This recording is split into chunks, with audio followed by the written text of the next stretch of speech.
SF man again for another bad argument on the Kalam or some nonsense. Welcome back, SF. Hey, how you doing? Good. How are you doing? I'm good, man. I'm good. So welcome back. I already know you're at least 18, and I know that you're a Muslim. So it sounds like you probably have a new, better argument this time. So what's your new argument? There wasn't an argument before. You just attacked me. No, I didn't attack you. I attacked your religion, and you just didn't like it. No. How did you just address me when I came up? I called you a pedophile, and what else did I call you? A wife beater, but that was based on our prior arguments. So what was it that I said that you concluded that about me? I don't know. You can go watch it back. It's on YouTube. Did you come to So did you okay. come to cry or did you come to bring another argument? I'm not crying, bro.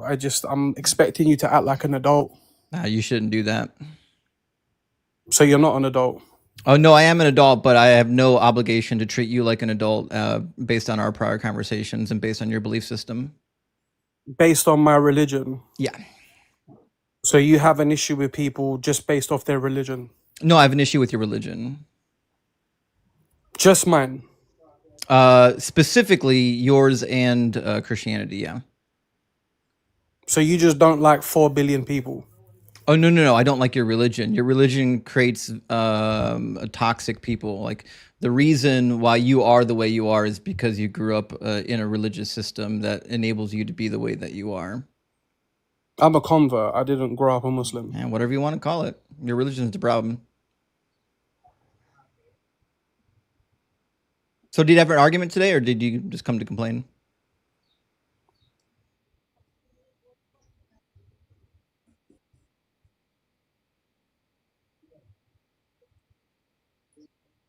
You lost? You concussed already, or I've what? are you concussed? Do you know where you're at right now? No, I'm gonna be honest. I'm just kind of kerfuffled Yeah, I'd at be your kerfuffled behavior. too. Yeah, if I believed Yeah, in a religion your that taught behavior that it is was okay to disgusting. marry 9-year-olds. Your behavior is Yeah, disgusting. marrying 9-year-olds is disgusting. Your behavior is disgusting. Marrying 9-year-olds is disgusting. You just openly Do you said you attack do people you just because of agree? their Do you religion. agree that marrying 9-year-olds is disgusting? No, of course it's not. Why would it be disgusting? Oh, see, that's why you're disgusting. See, Are I you? live in a world where I believe marrying children is bad, and you don't. That's why you're a pedophile, not me. So as you came in, I told you what you were, and now you're admitting that you are. I started the conversation by labeling you a pedophile because you're a pedophile, and now you just admitted that you are a pedophile. So I'm So a PDF. yeah, you're a piece of shit, is what you are. I'm a PDF. I have no obligation to treat you like an adult until you come up here and admit that it's not okay to marry children. You can fuck all the way off with that. All right, we'll get our next guest in here. We got off to a banging start. And keep in mind, it's only consensual when you're banging adults. You can't do children like the Muslims do. Children can't consent.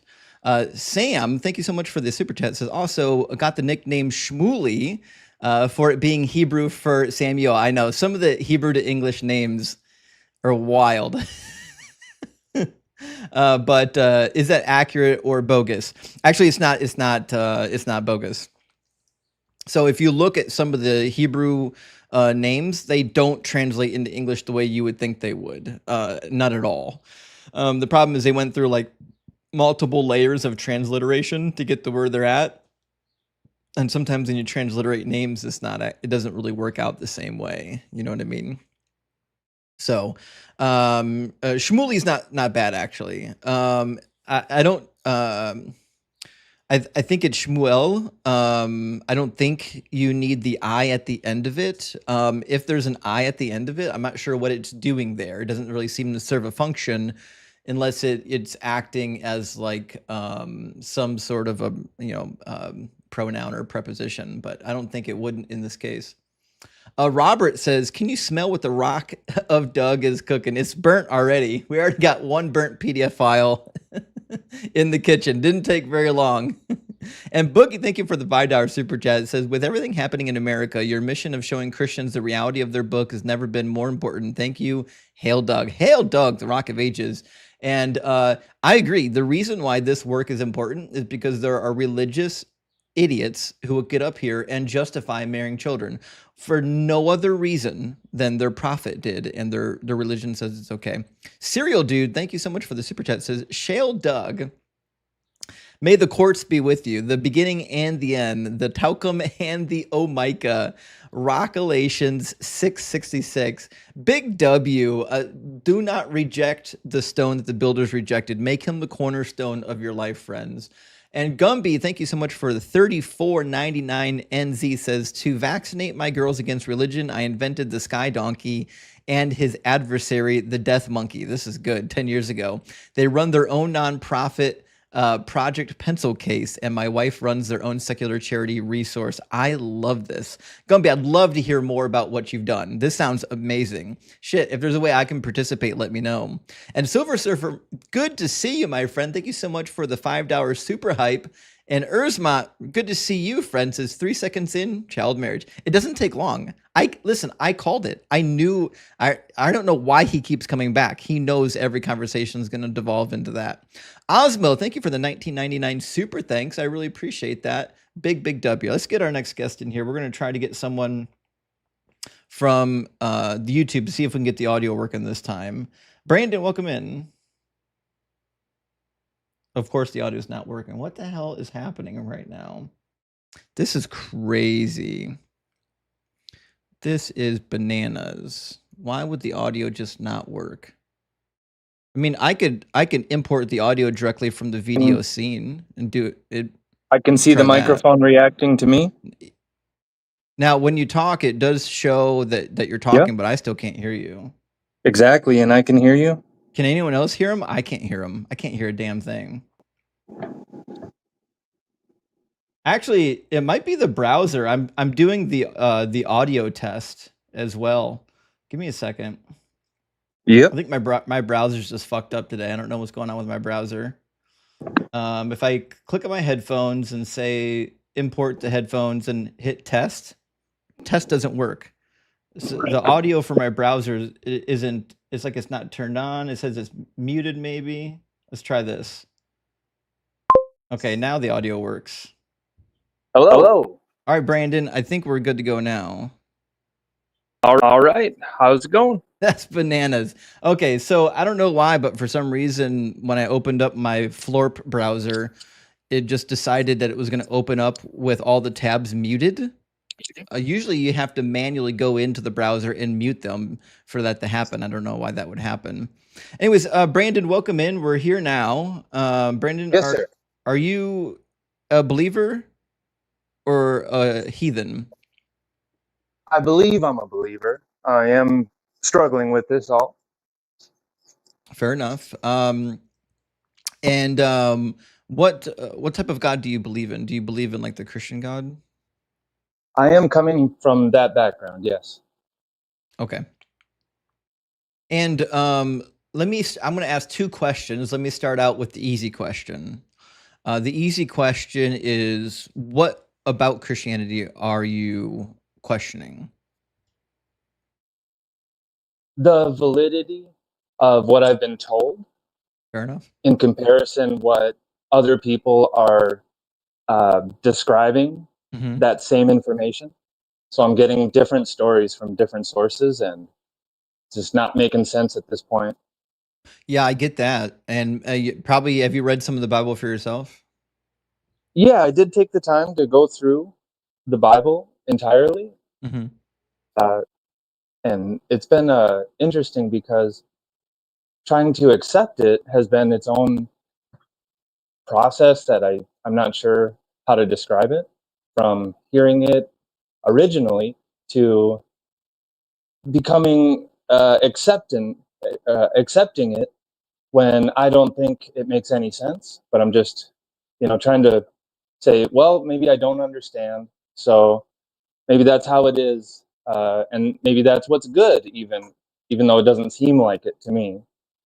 Right. And I'm sure you've probably taken some of the more difficult passages, probably to your pastor and be like, hey, what's going on here? Like, why is God allowing slavery? How come God seems to hate women?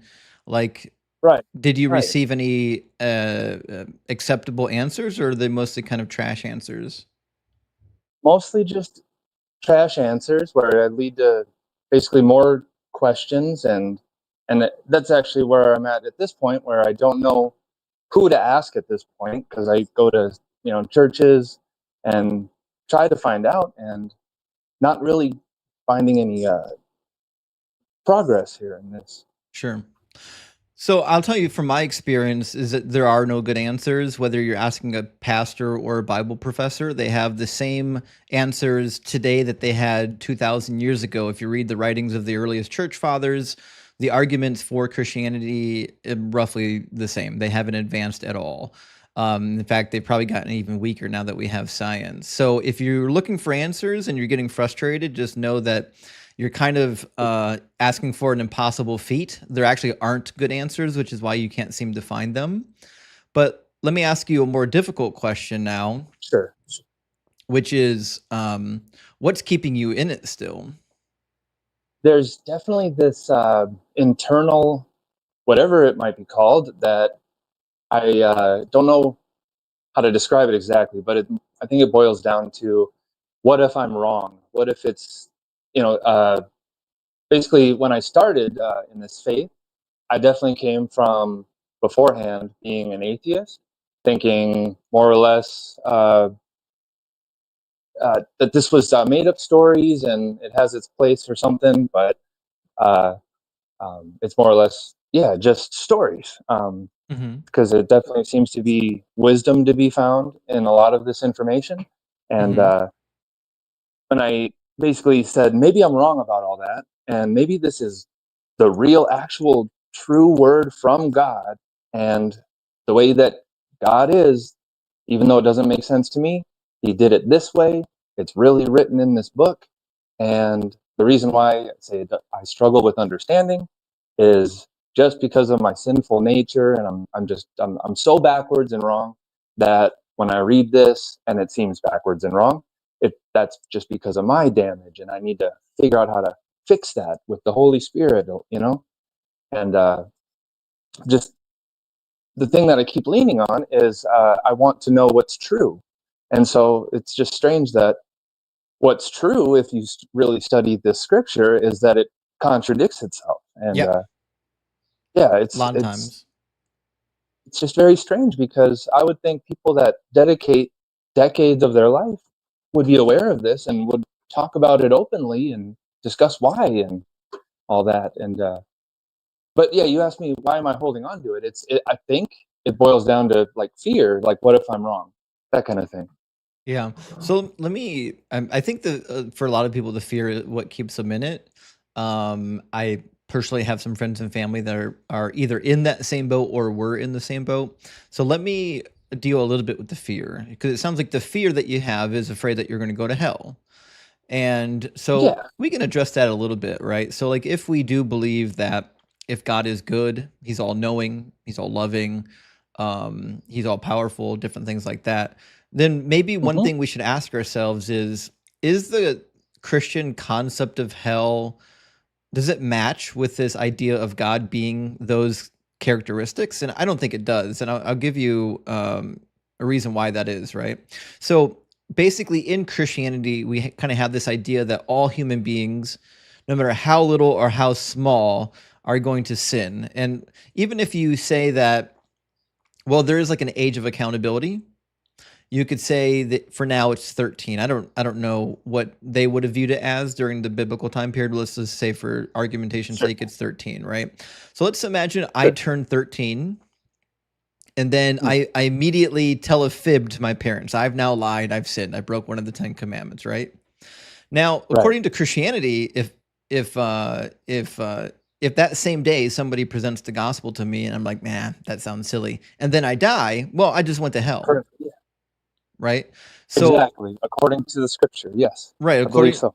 exactly. So according to the book, God will send a 13-year-old child to hell who only sinned once as the same person who executed 6 million people in the gas chamber in World War II. They get the same punishment. We can't call that justice, can we? I cannot. But the No Bible way. does say that God is just in all of his ways. So now we've got another, as you said earlier, another contradiction. Like, how in the world? So if you do, like, if you can see the problems with the Bible and you're like, well, this doesn't seem to be adding up, but I still believe in a God. Don't you think it's probable that if a God exists, it's more likely to be a God not described in this book? Because how could somebody powerful enough and knowing enough create all of this, if that's what you believe happened, but then somehow shit to bed when it came to the afterlife? Uh, and with that, I think you're asking something that could expose, let's say, cognitive dissonance, Mhm. where, let's say, if I try really hard to say, well, even though I think that does not work, if you want to describe that as loving, that's not loving in my eyes at all, not possible. Uh, when I say, but is it possible that God is actually like that? And I disagree with God because I'm messed up. That if I could see the big picture like God may, then I would see it as possibly the justice that it's referred to as. Even though, like, yeah, as I try to say that and describe it, I feel how it feels ridiculous to say maybe that is loving for that, like you said, age of account. Uh, a single sin is equal to basically endless sins, if not saved. Yeah, it doesn't work at all. And yet, when I try to say, well, then God must not be like that, there's some kind of what if He is kind of thing going on. Sure. And That's so really, yeah. we can do a little more probing as well, because like this idea of hell that we get in the New Testament, you might think that, okay, well, that's just how the Bible God is. But that's actually not how the Bible God is. In fact, if you read the Old Testament, he doesn't threaten anybody with hell whatsoever. And Right. if you read the Jewish literature, they didn't like their concept of hell that gets fleshed out during the intertestamental period, like the Second Temple period. That hell is only temporary. It's a 12-month period max. So even like the most wicked person could go there and theoretically be out in like 12 months. This idea that God, like once you die, now you're just stuck forever, that's not even Right. part of Judaism. So the New Testament concept of hell is literally a departure from the Old Testament and from proper Judaism.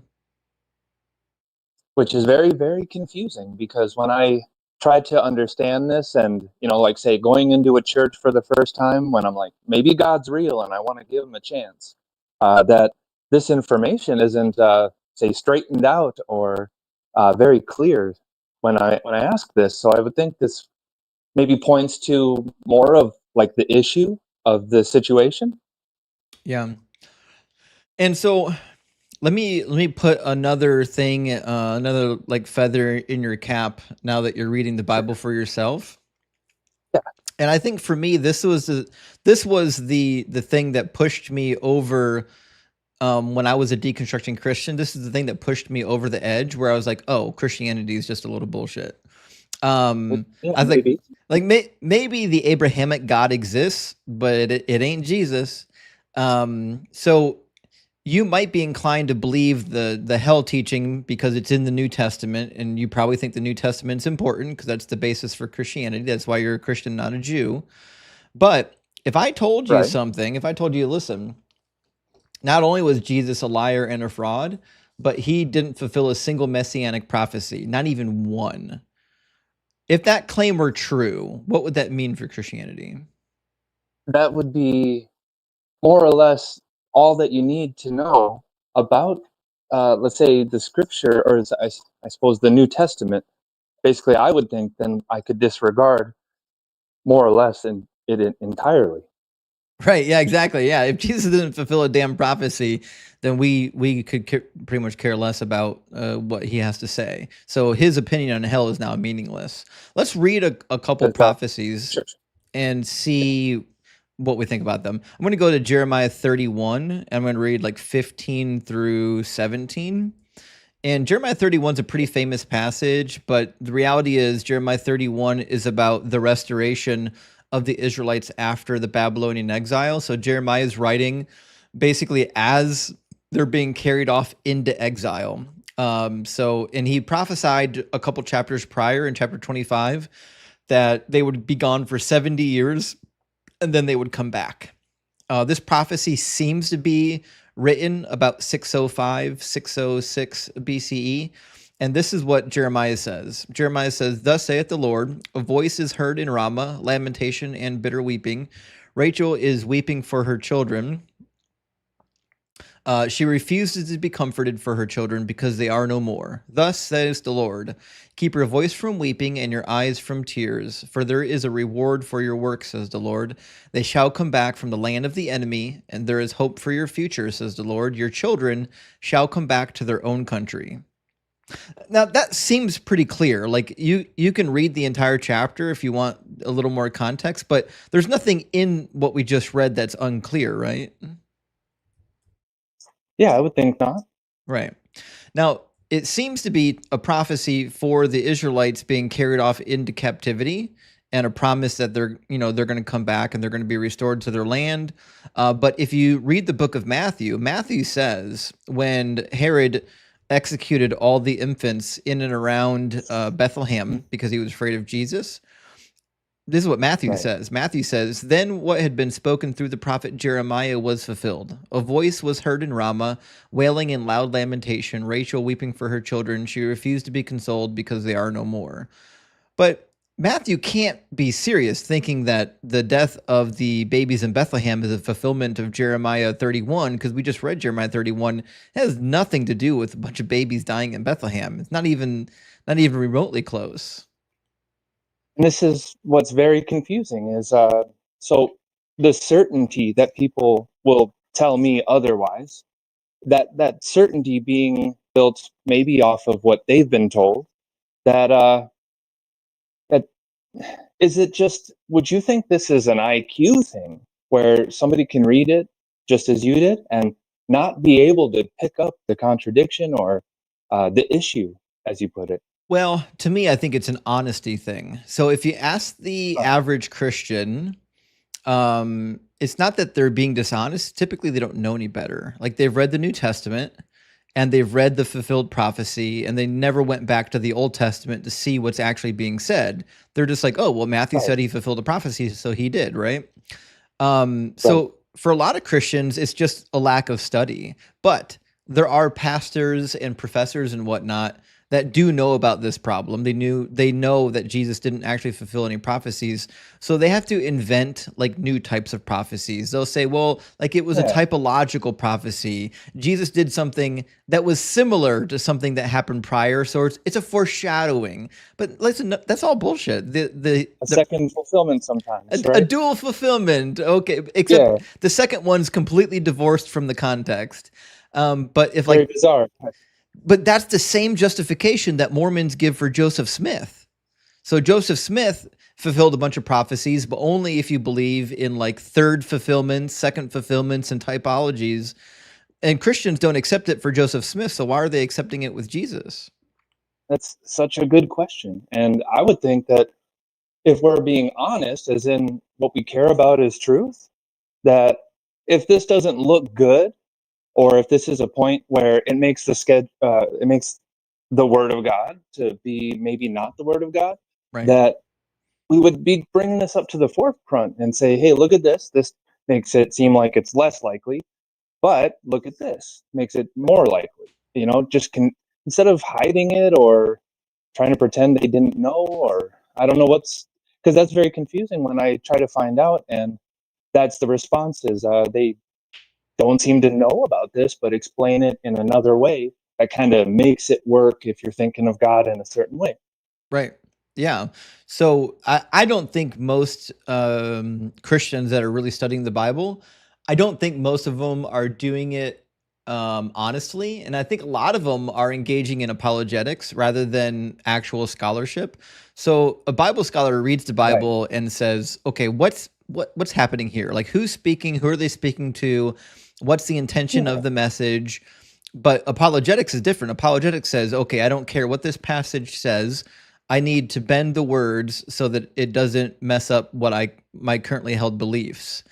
And so, Yeah, that's the part that gets me the most Mhm. is let's say if it doesn't, so suppose, you know, how you thought God was, and then you come across information that suggests something else, that you wouldn't kind of be glad to bring it out because, you know, you're not looking to find out if you're right about what you suppose, but just what's actually true. Right. I don't understand how that could be the case. Like, say, when I've listened to sometimes people that won't give a clean and clear yes or no, but they want to explain why the yes or no is a yes or no. That that we wouldn't discuss, like, yeah, why that hurts the case for the scriptures or whatever it might be in our opinion. You know? Yeah. So, I mean, there's a lot of problems. I don't know, but Brandon, I think the questions that you're having are normal ones, and you have to kind of marinate with them for a while. Like I was finding a lot of these issues when I was reading the Bible when I was a younger Christian, and I was really slow to react. It took me a long time to come to the conclusion that the Bible is just not true. But there's nothing wrong with taking your time and diving deep into each topic and verifying for yourself. And I think, the more you study and the less convinced you are that this thing is true, the less you're going to worry about hell. Because you only worry about hell because there's a small, tiny fraction of a part of you that thinks it could be real. But once you've studied enough and you've eliminated the idea that this thing is real, you're not going to worry about hell at all. I don't worry about hell one day.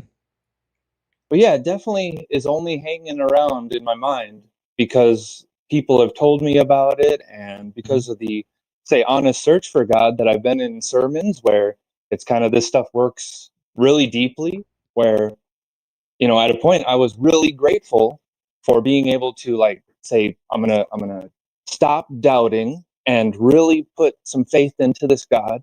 And then there's a time where I'm thinking, wow, I can't believe that I almost missed out on this because otherwise I would have been just on my way to hell and just having no clue. And then it's kind of like, after kind of studying this stuff, like what I'm trying to put my faith into, then I kind of come into all this questioning.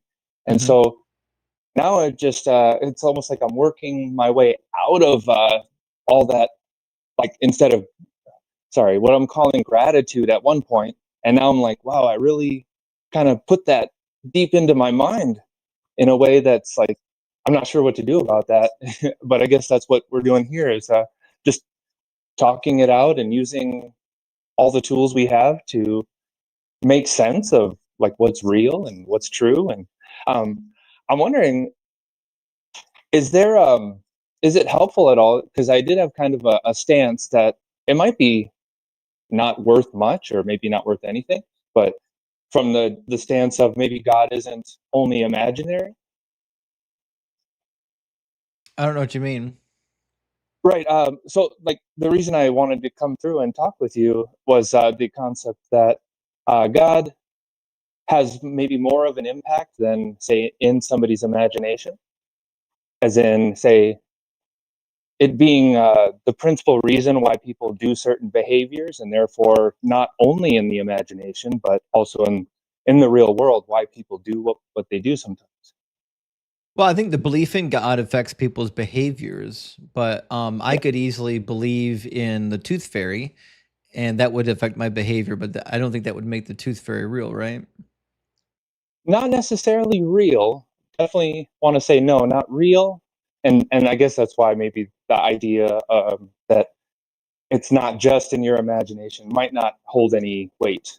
But that is the stance, because uh, I feel like there's something great about this idea that there might be something greater or more, say, from maybe the stance of things are chemistry, if you really want to look at the fundamentals, that uh, even calling some of this chemistry like a portion, like certain behaviors and maybe like mystery, calling that God might have something to it, like some kind of use or something, utility. Well, I do believe that sometimes things that don't exist have utility. For Oh, okay. example, we studied the placebo effect for many years, and we Right, know right. for sure, like if you tell an athlete or a group of athletes that they're going to be getting PEDs, they'll perform better whether they got those PEDs or not. So the So placebo weird. effect is pretty wild. That being said, I think the question we have is like, yes, there are placebo effects that are on the spiritual side of things. I think I would ask, are the perceived benefits of that placebo effect, do they outweigh the negatives? And I don't think they do.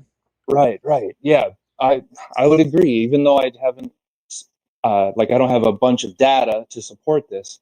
My experience personally, where like say the work I had to do to say like shun my own thinking and work through the stuff that I was finding in scriptures, and then the issues where I couldn't get answers about those issues.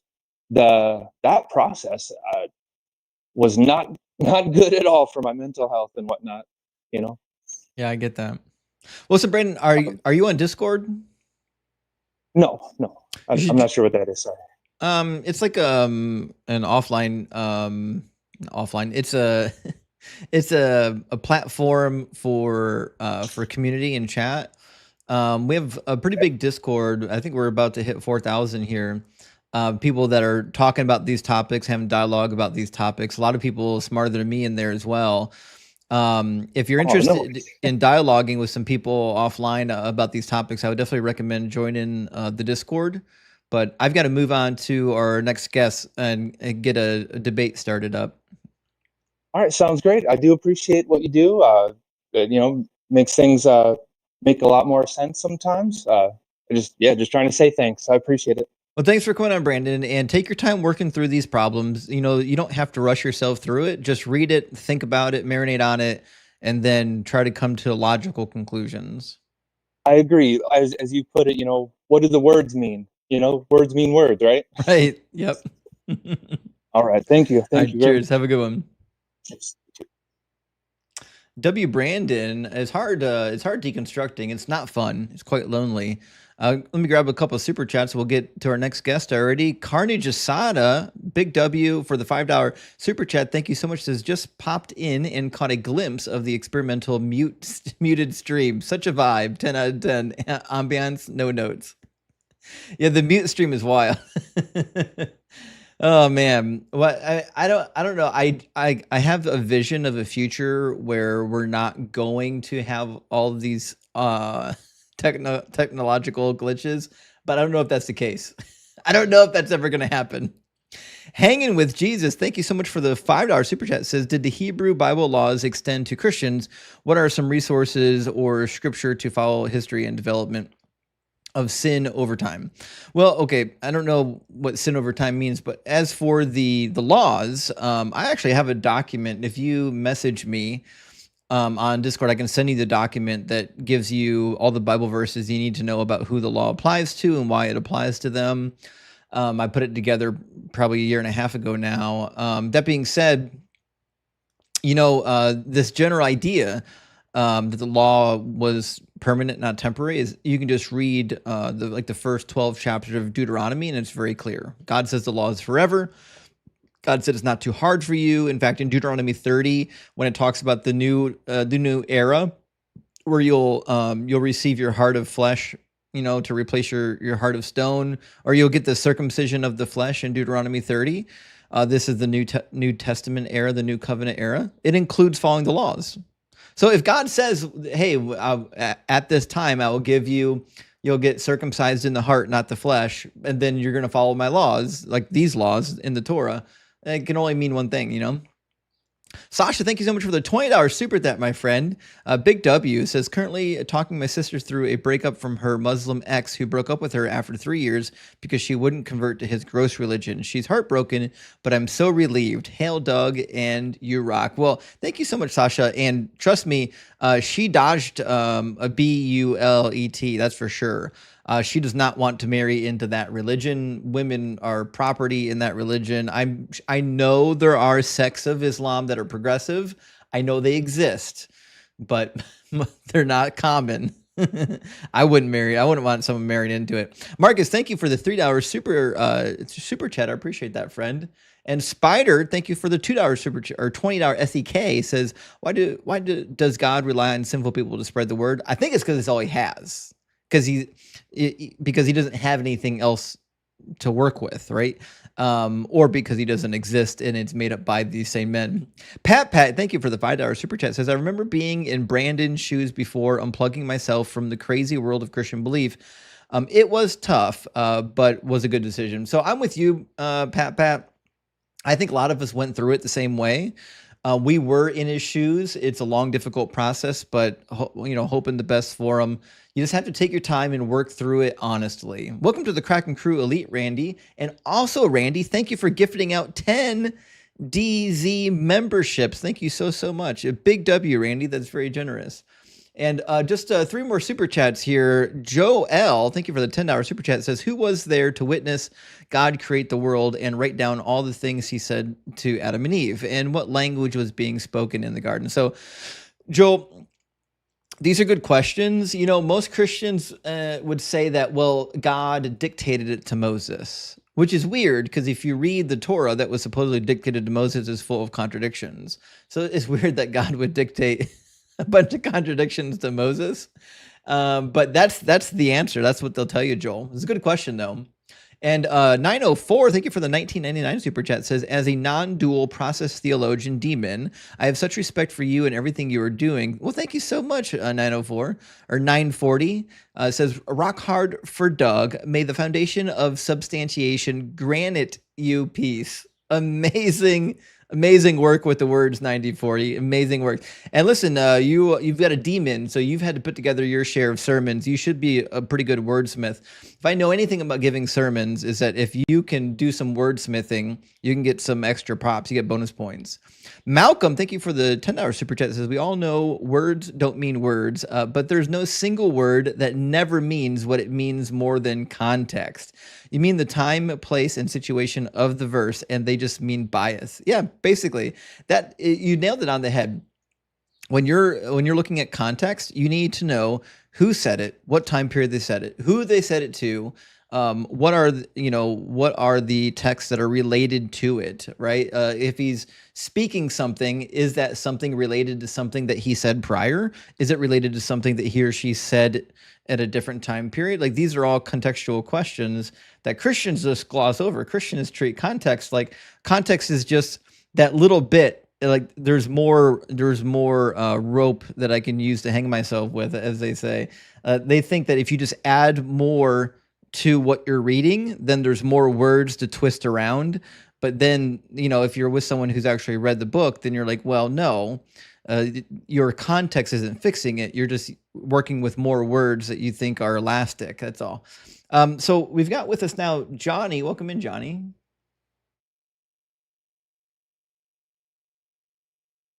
Johnny, your microphone's muted, Johnny. Hello, mate. There you go. Welcome in, Johnny. Yeah, sorry about that. Can you hear me well? Yeah, I can hear you. Johnny, are you at least 18 and are you a believer in some kind of a God? Actually, we spoke last Wednesday.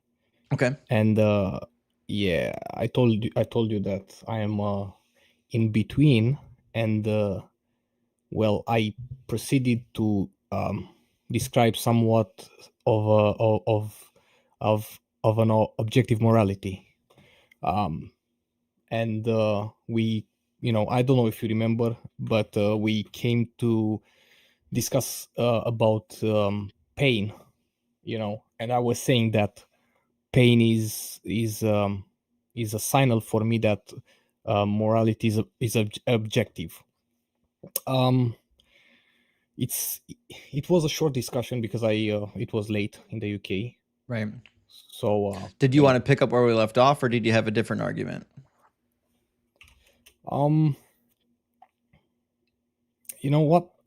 I really want to continue this discussion because and it might be a little bit off topic, but I'm really interested in the discussion that we had about pain and about morality.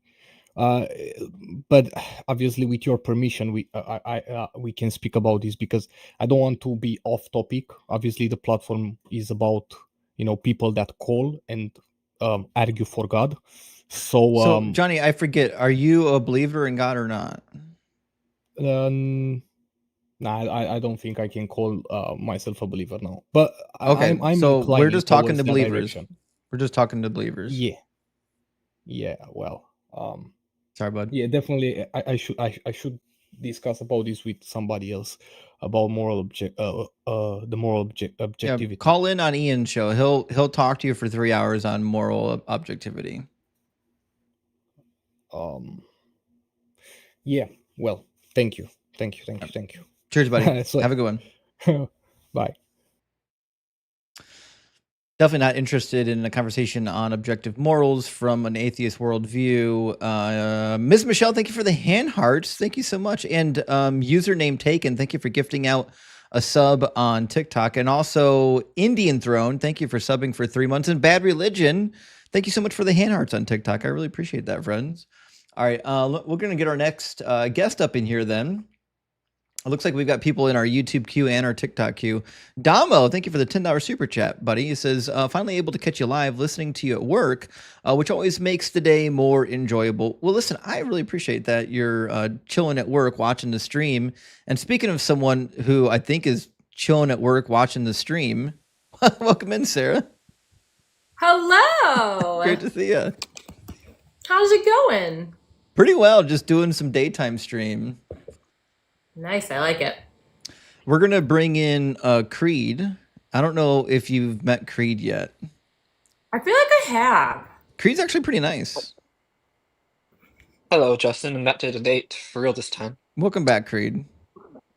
Hello. Well, I mean, Creed, you've been pleasant the last 15 times you were here. So I assume you'll be... Oh, I'm sorry. Oh, wait. No, you're I'm fine. sorry, sir. I'm actually here. Sorry. Yeah. I mean, you're still. It sounds like you're deconstructing. If I was gonna pinpoint your position, right? No, I'm not a Christian. You're I had a you're a theist, aren't you? yes, yeah, Christian. I'm sorry, what? Christian. You are a Christian. Yes. Okay. And what I don't know what we talked about last time, but we can start fresh. So you are a believer, you're a Christian. So what's your most convincing evidence or argument for Christianity being true? Well, or the God. Christianity. Okay.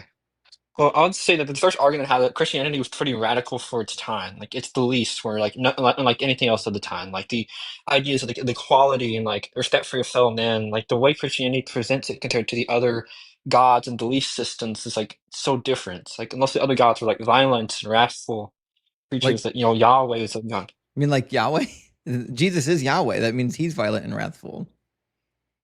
Well, he tells you to love your neighbor as yourself. And like sure, like yeah, like hell it sounds scary, but for bad people who choose not to love God.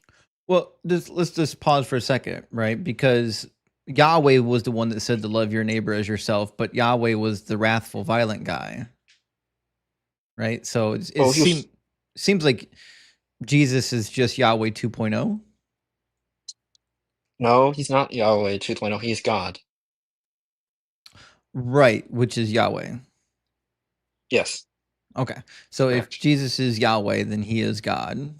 But okay, so on to the topic of hell, since you brought it up, right? The people go to hell. Why does anyone go to hell, actually?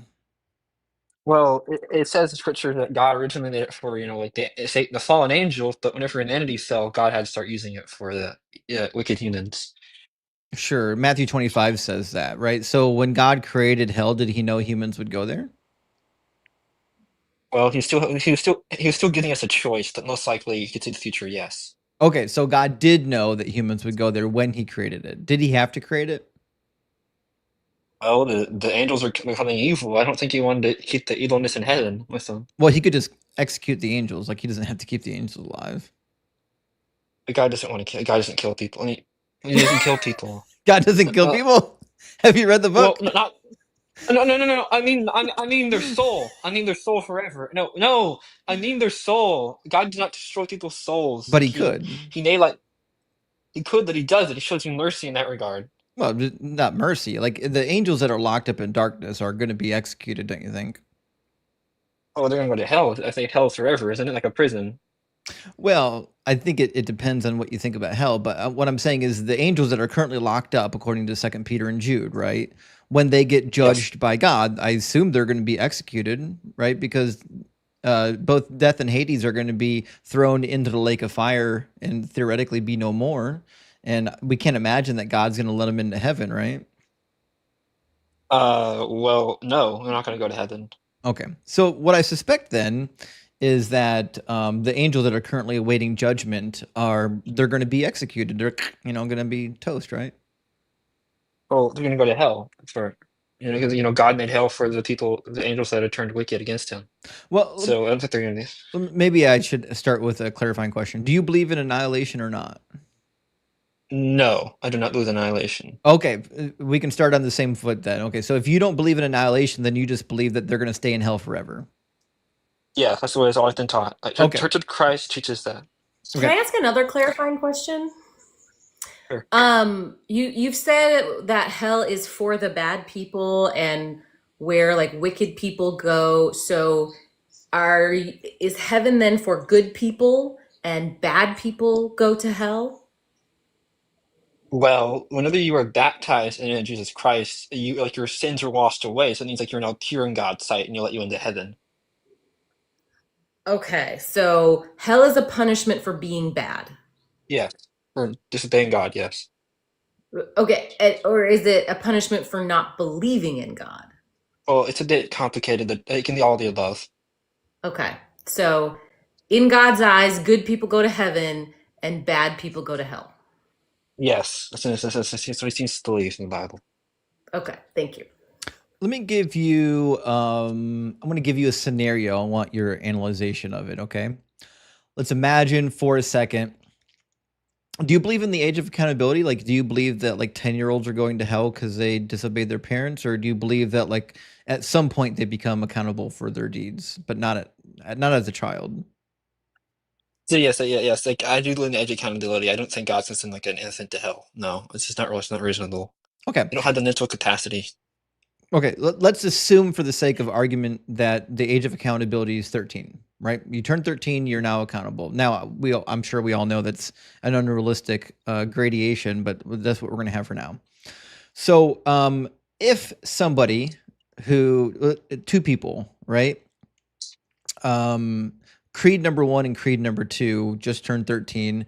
It's been 2 days. You've been 13 for 2 days. Creed number 1 sins almost immediately by lying to his mom about something. He stole something from mom's purse and then covered it up. Okay. Now let's imagine for a second that Creed number 2 committed no sins, right? It's been 2 days. Creed number 2 hasn't committed any sins yet. Still completely sin-free. Now, let's imagine that on day number 3, Creed 1 and Creed 2 both go to church. Creed 1, the lying stealer, they decide that they actually do believe in Jesus and they want forgiveness of their sins. Creed number 2 goes to church and is like, well, this doesn't make any sense. I don't believe in this nonsense. On day number 4, they're both dead. They got into an unfortunate car accident. Which one of them is heaven and which one of them is in hell? Well, that's a good question. And so, at least what I believe in is that to get into the kingdom of heaven, you need to be like baptized, like full immersion baptism. And if Creed number 2, who decided to change his ways, Well, he's which one dead. changed their ways? Well, Creed number 2 Another, hasn't sinned. which one is the one that decided to give their lives to Christ? Which one is it? Creed number 1. Okay, so Creed number 1, he got baptized and confessed Jesus Christ as Lord and Savior. Then his salvation should be intact. He should be going to heaven if he did not walk away from the faith.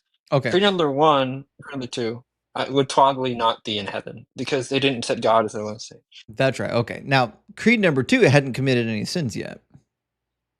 Oh, we all sin in the day. They don't even realize it. No. In the analogy, Creed number 2 hasn't committed any sins yet. It's only been accountable for sin for 2 days, right? And in those 2 days, Creed number 2 didn't do anything wrong, didn't lie, didn't steal, didn't do any sins.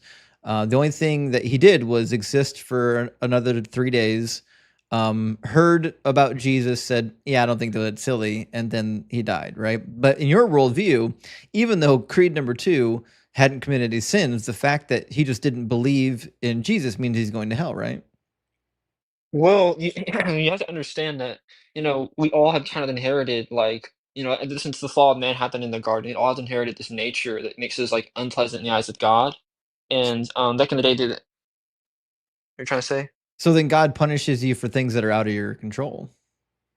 Well, you make a choice. Creed one had a choice. Creed two had a choice to make and didn't make the right choice. Okay, so It's just God will punish a 13-year-old for hearing a story and thinking that the story is nonsense, even though that child hasn't committed a sin. well, that's a very hard question to answer you for some reasons, and the reason why I say that is because I I never really thought that the accountability, at least what I've been taught, is more like 14 to 18. It's not really Well, 13. So I don't know if the age is important. What's important is showing that hell is not like a punishment for bad deeds. The only thing hell is there for is to punish people who don't believe in Jesus, because you can be without the bad deeds, die, and still end up there, even though you didn't do any bad deeds. So hell has nothing to do with being bad. It has everything to do with just being punished for not loving God. well, that's true. Why wouldn't you want to love God? God's the most pure thing in the world. He's like the creator of all of us. Like he's given you the choice to accept salvation and the choice to take it or not take it. But can you love something if you don't believe it exists? Know that there's all this evidence around you that God exists. Like Oh, I the don't think Bible has so. all these The Bible has all these eyewitness testimonies in it from like First Corinthians, Second Corinthians, and Acts, and all these different books. Like they show these miracles. For example, like today, like some of the speech in tongues. Obviously, it's bull crap because you have to have an interpreter to interpret it. But back in the day, people actually understood the language that they were talking in, and there was no reason for that. And it was all written down too. Right, but you understand that these are stories. There's no way to validate whether or not these stories are true, and they read like other mythologies. Look at the example that like the Christianity sounds similar to another mythology. Yeah, I mean, you can literally just write. I mean, you can literally read like the annals. Like if you read the annals or perhaps Life of the 12 Caesars by Tacitus, that's actually a really good analogy. So if you read Life of the 12 Caesars by Tacitus, he kind of gives biographies of the 12 Caesars, and they read a lot like the Gospels. So and so did this, and then they did that. But it's also full of miracles. Like if you read Tacitus, there's a bunch of miracle claims and a bunch of divinity claims within the book, right?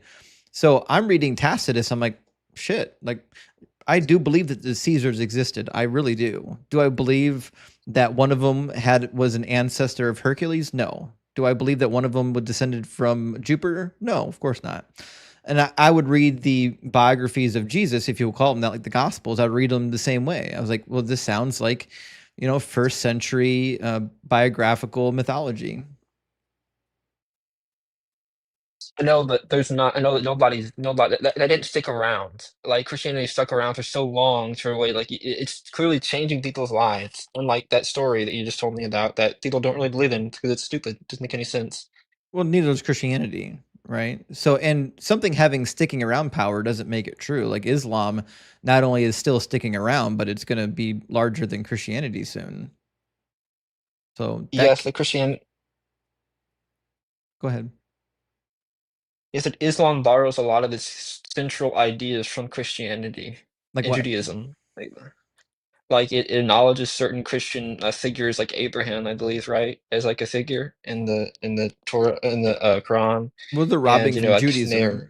They're definitely robbing from Judaism. I don't think they're robbing from Christianity. In the Mormon faith, Jesus wasn't even crucified. He didn't even die. Well, Mormonism is like I'm not afraid to say this. Mormonism is a cult. Did I It's say just a flat out Mormon? cult. I meant to say Islam. In Islam, Yeah. sorry, Oh, we're talking about Islam. In Islam, Jesus didn't even die. oh yeah, that's true. It's just trying to mock Christianity. I don't want to get into that because I'm kind of afraid of Islam. So Well, I don't think they're mocking Christianity. I think that the founder of Islam probably didn't believe Christianity was true and wanted to start his own religion that was based on an older religion to give it some kind of merit, right? But that being said, I don't think that fixes the problems that we have. For example, we're still talking about the topic of hell, and I can't figure out how hell is a just punishment for anyone because the Creed 2.0, 13-year-old Creed who hadn't committed a sin, he's going to get the same punishment as like Joseph Stalin or Hitler or Pol Pot. Like they're all going to get the same punishment. I don't see how that's justified. Well, there are certain levels in hell. Like this is really bad beliefs that like all sin is equal, and it's not really true. There are levels in hell. Can you expound on that? Maybe put a Bible verse to it.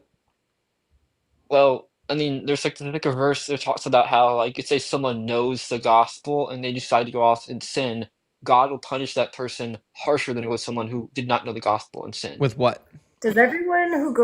Is everyone in hell, do they suffer for eternity? It's yes, I believe so. That all seems like equally bad. Well, there are these certain levels of excruciating pain for someone. Like one person may be, like an R word person, or like that. You know what R word I'm talking about? Like a greatest. One person may be like a serial killer. Another person may just be like a petty robber. Like they're not all going to be tortured the same amount. So What? wait, I'm sorry. Are there good amounts of torture and like is there okay amounts of suffering?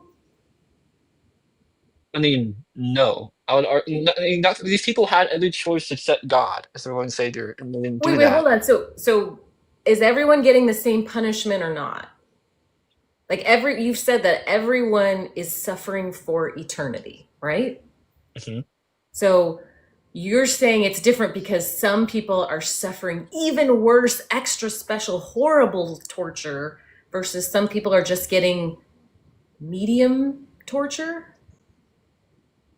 That's what we're trying to figure Well, out. we don't all know that for sure. We don't all know for sure, but it appears that all sin is punished, that the way God will punish it is a bit more harsh. There's a verse, like you know what verse it is, that it talks about how someone knows the gospel and chooses to sin, that God will punish them harsher than someone who's just unwillingly sinning without knowing the gospel. And what verse that is. No, So in again, and then in your view, if someone does not know the gospel and then they died not knowing the gospel at all, they still go to hell. Well, it's up to God to decide. God can make God can save anyone He wants to save. Oh, wait, And wait. if So if God can save anyone he wants to save, that means they're just people he's like, you know what? I could save you, but nah, I'm not gonna. yes, but see, God knows everyone's hearts. He knows their heart, what their intentions were in life. What they really Okay, sought. so are you going to heaven or hell based on your heart or based on whether you believe and accept Jesus? You believe in accept Jesus because He has to be judged for decisions you make in life. So then, even if God is judging on your good heart and yet you don't believe in Jesus, where do you go? Well, I think God would probably show you mercy because you really had no clue who Jesus was. You didn't choose to willingly accept Him. You didn't have the choice to make. Okay, so people who don't believe in God, they don't have a choice to make. And so they get to go to heaven if they're good people. shit, Sarah, we're going to I would. heaven. Well, he probably thinks I'm a bad person, let's be honest. I don't think you're a bad person. I don't think there really are any like good people, like not compared to God. Like they all fall short. Well, They can all wait, but so just if there's no good people, then who in your analogy is going to heaven? Like, let's say there's a person who has never heard the gospel, they don't know Jesus, they never had that choice, and I think they're a good person. So do they go to heaven, or are you saying nope, even if you've never heard Jesus, you're default a bad person, and so you go to hell? I would say that you would they probably go to heaven if they didn't know who Jesus was. Okay, so anyone who is so someone could be good enough then to go to heaven. Well, it's there seems that way, you know, Noah was seen as righteous by God. Like he Okay, didn't so really some people choose are good enough for heaven then. and Job, yeah. Sounds like, Okay. if I'm hearing this correctly, Sarah, the best thing we can do is make sure nobody hears about Jesus. We got to take that clown, hide him under a bushel basket, make sure no one ever sees him again, because that seems to be the tipping point that's sending people to hell, is rejecting Jesus. Well, that would be a sin. Like you'd be punished for that because you're willingly withholding the good news from No, people. it's not the good news. It's bad news.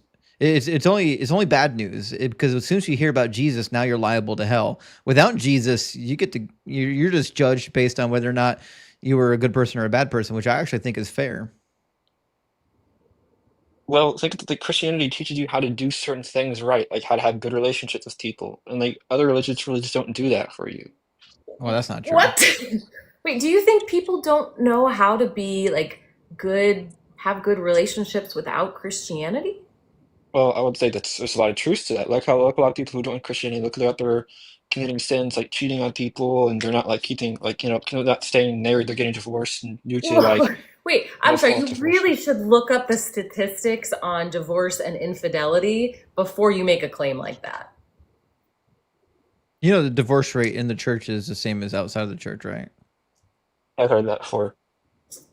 So it's not the Christianity. Christians behave in relationships exactly the way that everyone else does. You know, that God gives a blueprint, like Ephesians 5 for marriage. Yeah, the man is on top, the woman is next, right? You believe that women are not as equal as men, most likely. No, it's actually it's a spiritual chain of command. Like First Corinthians like 11 talks about the spiritual chain of command. Like the head of Christ is God, the head of man is one, head of woman is man. Yeah. Spiritual chain of command. Yeah, it says that man was created in the image of God and woman was created in the image of man. Or some translations will say glory, but it's roughly the same thing, right? So you believe that from a status point of view, women are higher status than, or men are higher status than women? They're spiritual leaders, not higher status. Like Galatians 3:28 talks about there's no male or female in Christ, no slave or free. Right, but you agree that men and women exist?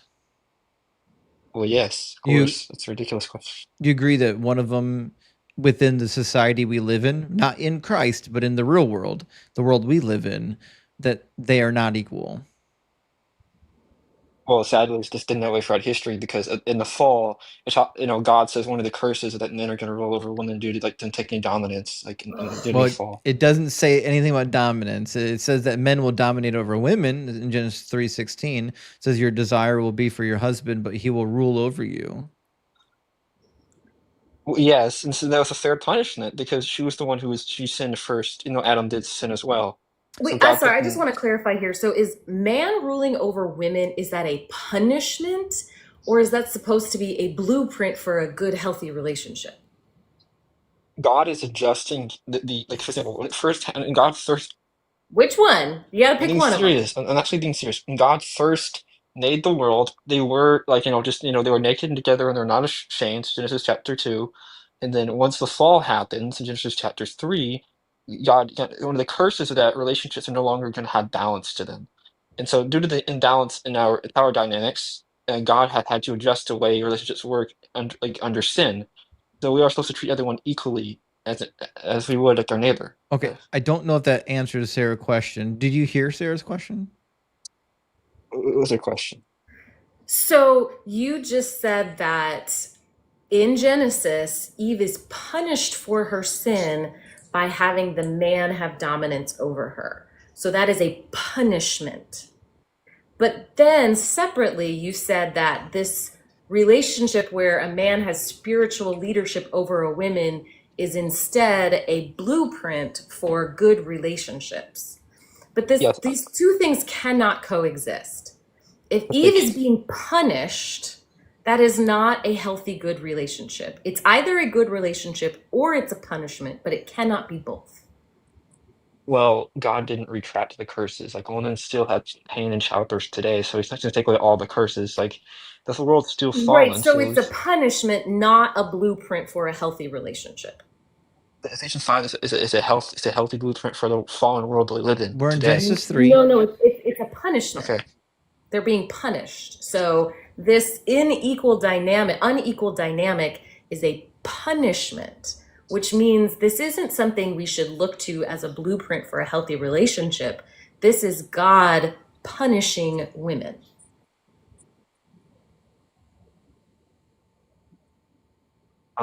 There's some truth in that. I think it is punishment. It says it right here in Genesis. I will greatly multiply your pain and child. Mm-hmm.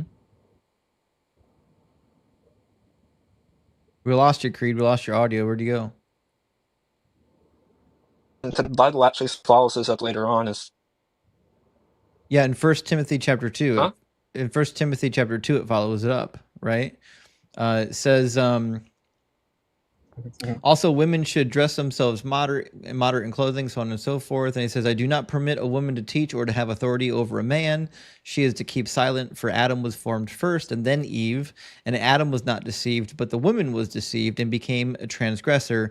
Yet she will be saved through childbearing, provided they continue in faith and love and holiness with self-control. So according to Paul, like women's role in society, being subservient to men, is a result of what happened in the garden, right? Yes, that's where the viewpoint comes from. Paul seems to be believing that those rules are still Okay. intact to this day. Then to Sarah's point, the point that Sarah's making is that the Bible doesn't give you a blueprint for marriage, because the blueprint you're referring to is actually a punishment, not a blueprint. Well, God calls all things to work for the good, and he's using the fallen world and turning it. This is Okay, genuine. so just to clarify, Creed, your original argument is that the Bible is true because it's giving us something different and we need it and it's so helpful and healthy. And one of your examples was that the Bible gives you a blueprint for a healthy relationship. But as we've seen, that's actually not the case. The relationship the Bible is outlining is actually women being punished for Eve's choice. Yes, but he still gave women equal roles. It says, Paul talks about women's the ultimate goal is like childbirth, like motherhood. Equal So just to roles. clarify again, the Bible is not giving us something new and different and more progressive. It's just showing you the effects of God continuing to punish women. Oh, God, God had just his design after sin happened. So And yes, Ephesians okay, 5 is right. God giving a relationship advice in a fallen world before things are made perfect. Like Revelation says, He will wipe away every single tear in your eye and like everything they made right. I So God, understand, but again, your argument was that it's different and this is how people should model relationships, and that actually is incorrect. well, do you not think Ephesians 5 is a healthy relationship? No. Why? For what reasons do you think that? I'm sorry, Justin, you can go ahead. Because men and women are equals, and we shouldn't have slaves in our household. But she's not called a slave, sir. She's No, just no, said that to love the church. slaves. There are slaves mentioned in Ephesians 5 and 6. Yeah, season 6, yes, not season 5. The household code in the time of Paul included husband, wife, children, slave. That was the order. Mm-hmm. I don't agree with that. I think all people are created equal. I think children are only subservient to their parents because it's required for their well-being until they come to an age of maturity.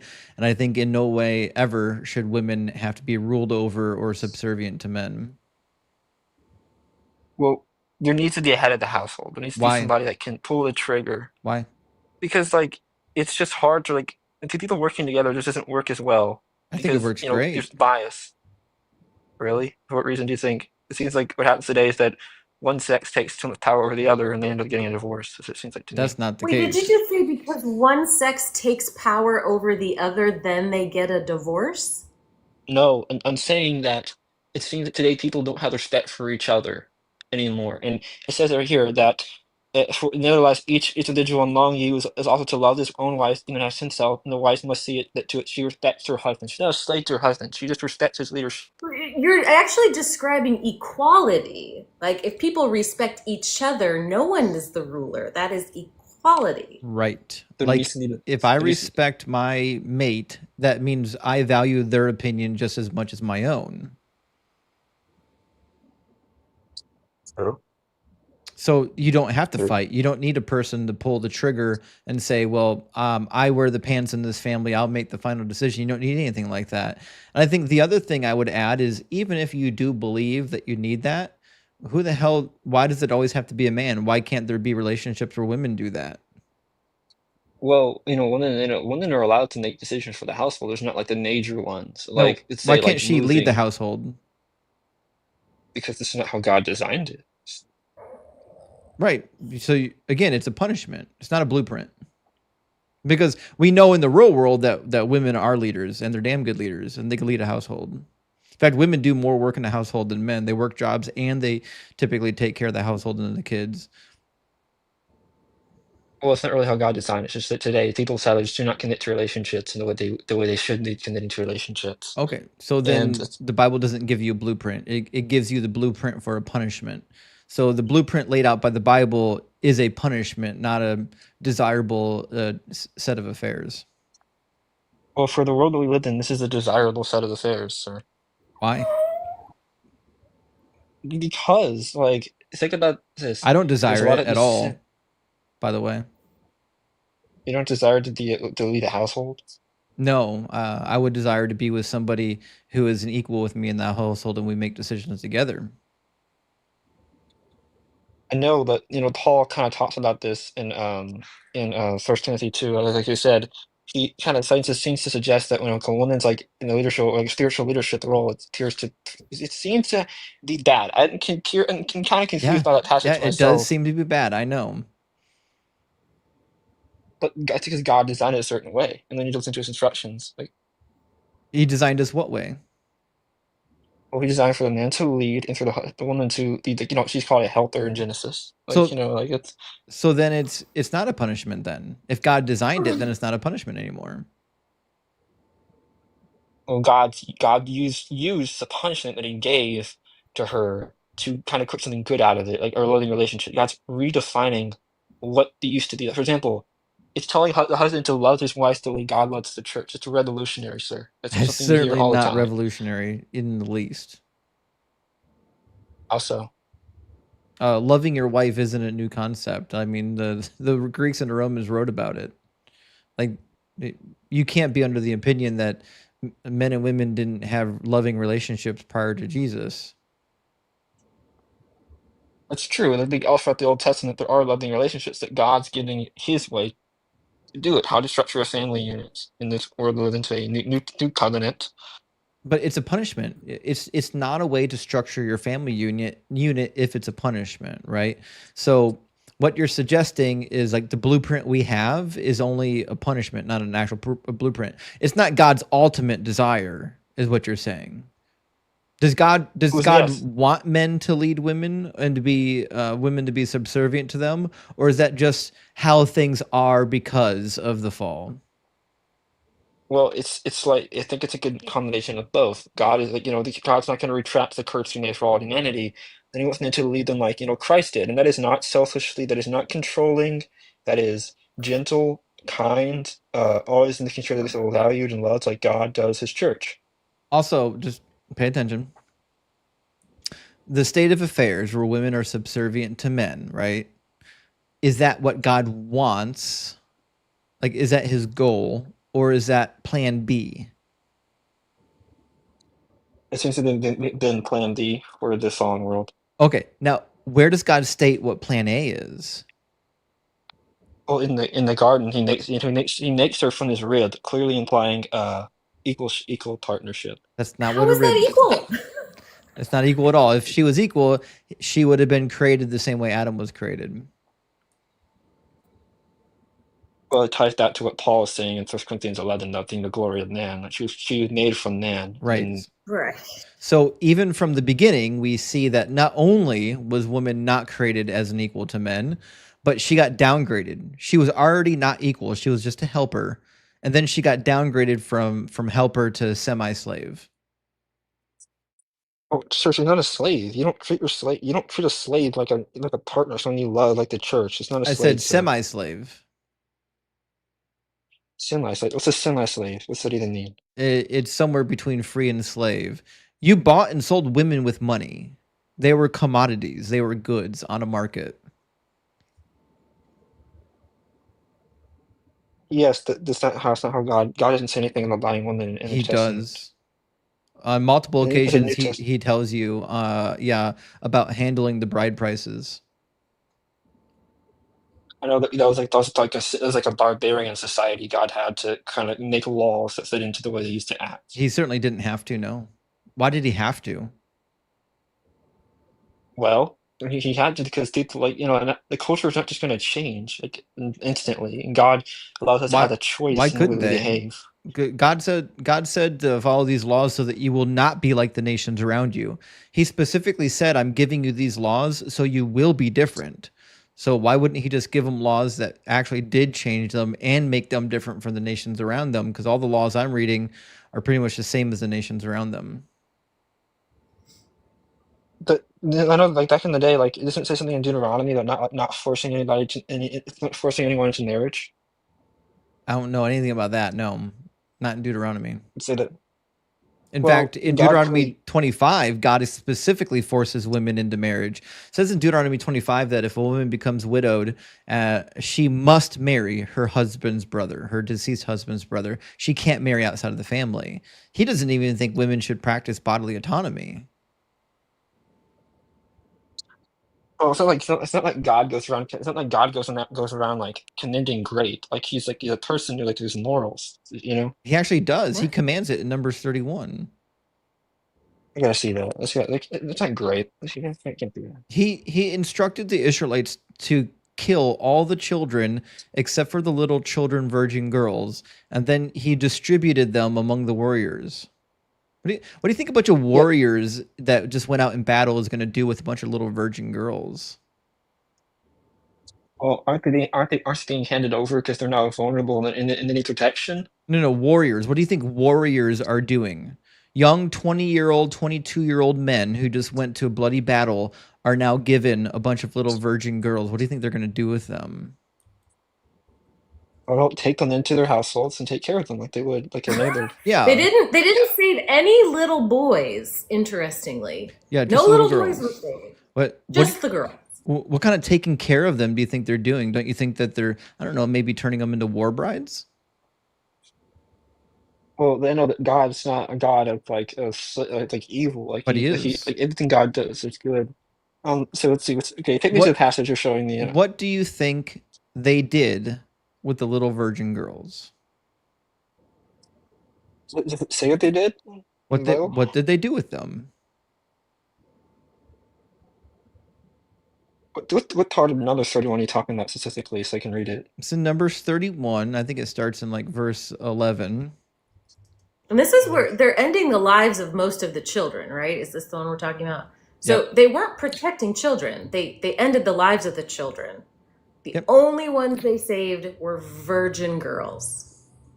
Right. So they went to war against Midian. It says Moses became angry with the officers of the army because they didn't kill all the people. So there's commanders of thousands and commanders of hundreds who had come from service in war. Moses said to them, have you allowed all the women to live? These women here, on Balaam's advice, made the Israelites act treacherously against the Lord in the affair of Peor, so that the plague came among the congregation of the Lord. Now therefore execute every male among the little ones, and execute every woman who has known a man by sleeping with them. But all of the young girls, it says chataf in Hebrew, meaning children, all of the children girls who have not known a man by sleeping with them, keep alive for yourselves. And then later on in the chapter, God himself weighs in and says how to divide them. God speaks to Moses and tells you how to take the little virgin girls and divide them among the priests and the warriors. Well, what age do you think these people most likely were? Like these girls? They were Does children. it matter? It also doesn't matter, but they were children. Does it how do you know they're children specifically? Because it says chataf in Hebrew means the children. So they divided children? Yeah. They divided up little... Again, just girls. Mhm. Just girls. Just little girls, by the way. The little boys were executed. So they executed all little boys and they kept little girls for themselves? Yeah, they kept all the little virgin, not all the little girls, just the virgin girls. Someone had to go and check them. They kept all the little virgin girls for themselves and divided them among the warriors. This is absolutely disturbing. You know what, Justin, I'm done. I lose. I'm done. All right. I'm done. Cheers, buddy. Have a good one. Good to hear from you again, Creed. Come back soon. I'm surprised you haven't heard of Numbers 31 yet. Wow. Yeah. I mean, honestly, hands off to him for saying, wow, that's bad. Like, seriously, I tip my hat, sir, that you didn't justify that. Like, It's a tough thing to read and to admit. Yeah. yeah. Yeah. Well, guys, make sure you're following Sarah. If you're not already following Leaving Faith, follow her on YouTube and on TikTok. I'm going to grab a couple super chats. We'll get our next guest right up in here. Oh, and we have Justin and I have a new episode dropping today on my YouTube page. So if you like Justin's expertise, it's coming this afternoon. It's a fun one. We're in the triplet of she's actually not my wife. She's my sister, except this time it's not actually his sister. It's a good time. Viper says, my family's faith tradition supports the overt shunning of homosexuality supported by the New Testament. Anyone help combating this on their terms? Not really. So it sounds like they're Mennonite or Amish. They still practice shunning. Some of the apostolic denominations do as well. But no, the Bible's not pro-homosexuality. The Bible is anti-homosexuality.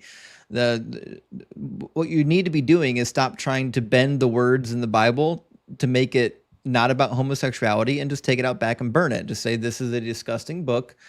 Trust me, there are scholars who argue that the Bible doesn't actually talk about homosexuality in the way that people think it does. And that's kind of partially true, but the Bible does outright condemn it. So at some point, you just have to admit that the Bible is wrong. There's nothing wrong with being born or being homosexual. That's just the way we are, the way our biological makeup is, and the Bible is a silly, silly document. Burner says, had some Kraken over the weekend. Hell yeah. And I almost polished the bottle off. Never liked rum, but it is really good. I told you Kraken's good. It's amazing. There's a reason why it's only been on the market for a couple years, but it's exploded. I don't think I've ever had it. I'll fix it, Sarah. Don't worry. I'll make sure you get some Kraken in your system. Okay. And I have to make sure you have Malort. Anyone in the chat drink Malorts? Let me know. All right, you bring Malort. I'll bring some ketchup hot dogs, and we'll have a time. Oh no! Blasphemy! Stop it. Randy, my friend, thank you for the $10 super chat. Says, could you give a brief thought on Psalm 21:16, pierce my hands and my feet? I think you mean 22:16, versus other possible translations like a lion, they are at my hands and my feet. Well, Randy, I did a whole video on this on my main YouTube account. I would run over to Deconstruction Zone, watch the whole video on Psalm 22. I go in depth on everything, but the reality is, the passage doesn't say pierce. The word for pierce in Hebrew is dakar. It doesn't use that word. It has two possible words that were in the original text, but we don't know which one it was because the old texts that we have are all corrupted. It's got a word in there that doesn't actually exist in biblical Hebrew. Nobody knows exactly what it was meant to be there. It's possibly a misspelling of kara. If that's the case, then it could mean to dig. So that's why some translations will say they dig at my hands and my feet like a pack of wild dogs. Some like the Masoretic text says kari. Kari means like a lion, so that's why you get like a lion. But either way, we don't really know what was in the original text. That's why every translation has something different, because every translation is trying to figure out, okay, what was supposed to be here but got corrupted. But go to my main channel and watch that video. I think you'll like it a lot. Marcus says, this is always fun. Yet another apologist who endorses Super Hell. It's like the Family Guy episode with Super Devil on the Harley. Nice guy, though. Actually, he is a nice guy. I've talked to Creed a few times. Creed's a nice guy, but his belief system obviously needs some work. Bertram, thank you for the jellyfish. I really appreciate that, friend. And thank you for the fireworks as well.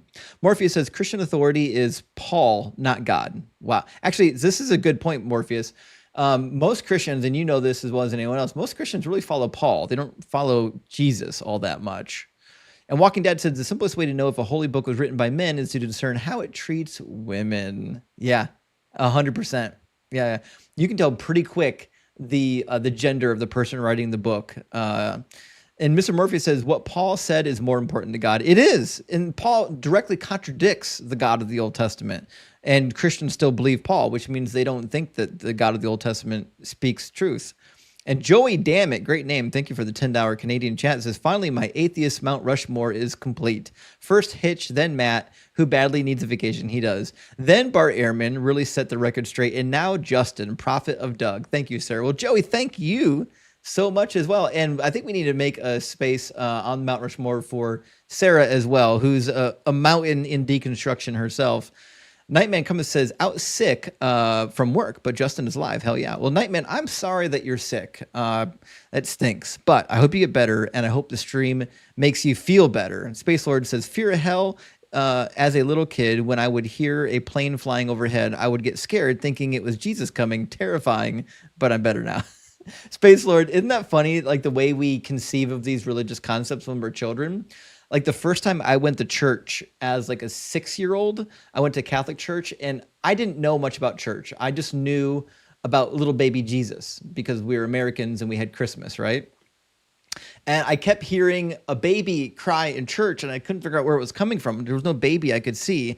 And finally I asked my mom, I was like, is that baby Jesus? Like in my little brain, I was like, is baby Jesus here in the church? Could be, right? Because you don't know, like, you know what I mean? Like your brain is still like so unformed. All right, let me grab a couple more super chats and then we're going to get Jesse in here. Jennifer says, heck yeah, painting in the studio all day with a surprise DZ live. Day made. Thanks for keeping me company while I work. Well, Jennifer, I'm glad to keep you company while you're at work, and join our Discord and show off your paintings. We'd love to see them. And Hadassah's Concubine, amazing name. Amazing name. From Reverend Ricky Skaggs says, I knew it was you, buddy. Says, life has taken a strange turn. Just saying hello before she notices I'm let out of my cage. Please help. Well, listen, Hadassah's Concubine, I don't know exactly what's happening over there, but if you need any help, let me know. I will help as much as possible. And Adam says, Christians may try to redefine slavery, but we have the Evid defense, the slave defense in Hebrew. Is that, for anyone wondering, that's how you spell slave in Hebrew. It's pronounced Evid. And Adam coming in again. Oh no, sorry, that was a triplicate. Minutemen says, is it too early in the week to say fuck the patriarchy? Just checking. It's never too early. It is never too early, friends. And last one from Apostate Chess. Thank you for the $5 super chat. It says, quote, there's no wild beast as dangerous to man as these Christians are to each other. Roman Emperor Julian the Apostate. That's such a good quote. So actually, if you haven't read Julian Against the Galileans, oh my gosh, I highly recommend reading Julian Against the Galileans. It's only like 70 or 80 pages long. It's not a huge read. He roasts the Christian church just as bad as Celsus did back in Origen's day. It's amazing. The opponents, oh, it's so good. The opponents of Christianity early on had great arguments. Then they kind of disappeared into obscurity once the Romans took over and started executing everyone who disagreed with them. Oh. Yeah. Sorry to get Jesse in the box. It looks like Jesse Lemoyne. We'll see if Jesse can connect. Jesse's been waiting here for a little bit to get in, so we'll see. We'll see what we can do. Can you say that someone asked? Can you say the name of the book again? What Julian? What? It's Julian Against the Galileans. Is the book? Okay, thank you. Yeah. Well, if Jesse cannot connect, I have to go. But thank you so much for having me on. I apologize if I got kind of heated. No, it was great. It was great. Thank you for letting me, It was good to have you up here, Sarah. I appreciate it. Well, have a wonderful day, everybody, and thanks again for having me on. Cheers, Fred. Have a great one. Bye. All right, we didn't get Jesse connect. I can pop you out. There you go. We didn't get Jesse to connect, so we'll grab Anika's been waiting in the queue for YouTube a little bit, so we'll get Anika into the guest box. We've got just a couple more super chats from Tommy. Tommy says, "Helen, just saying." That word's actually escaping me. It looks like ohel, which is the Hebrew word for tent, but I'm not sure what the final noon is doing on top of it. It could be a first person conjugation of Helen, but I don't actually know what Helen would mean in Hebrew. That word is not in my vocabulary. So, Tommy, I apologize. Unless you're speaking modern Hebrew, which I don't actually know. Believe it or not, I know this is crazy to think about, but biblical Hebrew is not identical to modern Hebrew. So if you're speaking modern Hebrew to me, my vocabulary is even shorter. But thank you for the super chat. I appreciate that. And Cheap Snack says, congrats on getting 50,000 subscribers on YouTube. So grateful for you. You're doing the good Doug's work. Well, thank you so much for the super chat and for supporting and watching the stream. And we did finally cross 50,000 on the YouTubes. It's a big mark. Next goal, I think the next goal is 75,000. Is that the logical next goal? We'll see what happens. Anika, how you doing? Anika? Anika, are you with us? Is it to me? Yeah. How you doing, Anika? Thanks for being patient. It's Anka, but yeah. Oh, it's sorry. okay. It looks like there's an I in there. I apologize. It's Anka. That's my bad. Yeah, it's okay. Nothing much. I'm unfortunately not a believer. I just have a couple questions. First of all, I want to say big thank you for your work, because it's truly wonderful. Like, your cheat sheet is just amazing. It's such a good work. I love it. And do you know any like Muslim or channels about Islam that do the same thing as you? Because I know like M is great, but he's not doing any videos, unfortunately.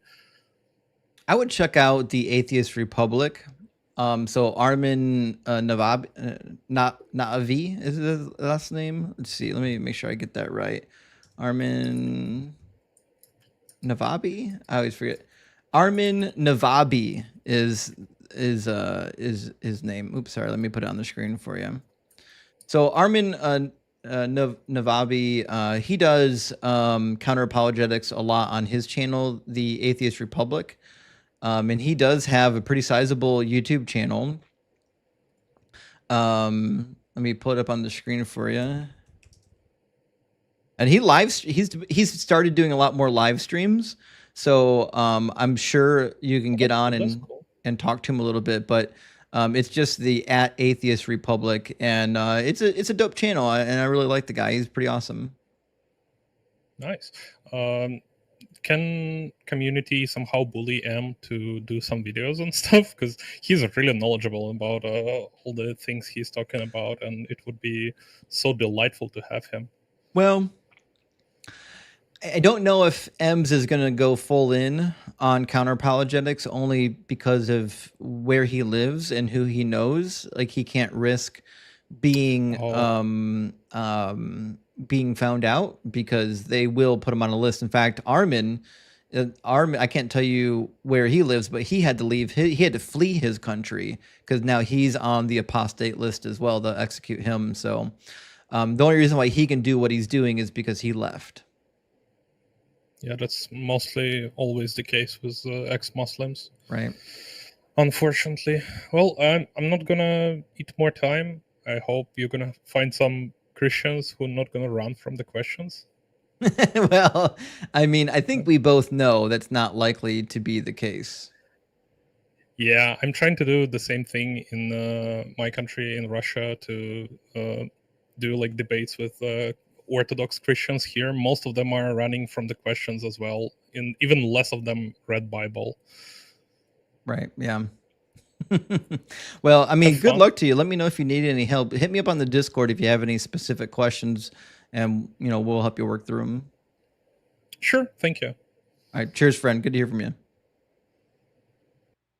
And name was Anka, not Anika. I remember that. Okay, so I looked up the Alan. that was super chatted. So I did look up your greeting here. Looks like this is a modern word that was borrowed from Arabic. And it just means hello. So you're just saying hello. I appreciate that. Sorry, I know. I feel like people think that if you know biblical Hebrew, do you just know all Hebrew? I have no idea of modern Hebrew. There's a lot of words in modern Hebrew, and even the grammar that I don't know. So I apologize for that. And Space Lord says Matthew 10:28, fear, one that can kill the body and the soul. Okay, so Space Lord, that's why I asked him if he believed in annihilation, because there are passages like Matthew 10:28 that would point towards annihilation rather than eternal punishment. But there are verses that would counteract that, right? So I'm willing to let them pick and choose which type of hell they want. Adele, thank you so much for the $5 super chat, friend. Says thanks to you and Doug for the workday entertainment. Earbuds in, coworkers, SOL. Glad to see Sarah too.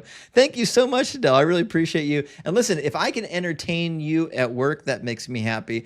So I know a lot of people find me entertaining, but just so you guys know, like, it makes my heart glad when I know I can be entertainment and help for somebody else. So I appreciate you letting me know. And speaking of, rock hard for Doug, Big W, thank you for the $10 super chat, buddy. Says, and lo, I will send my prophet, not eating locusts, but ketchup on hot dogs and preaching about my suffering servant, the Browns, the book of Doug.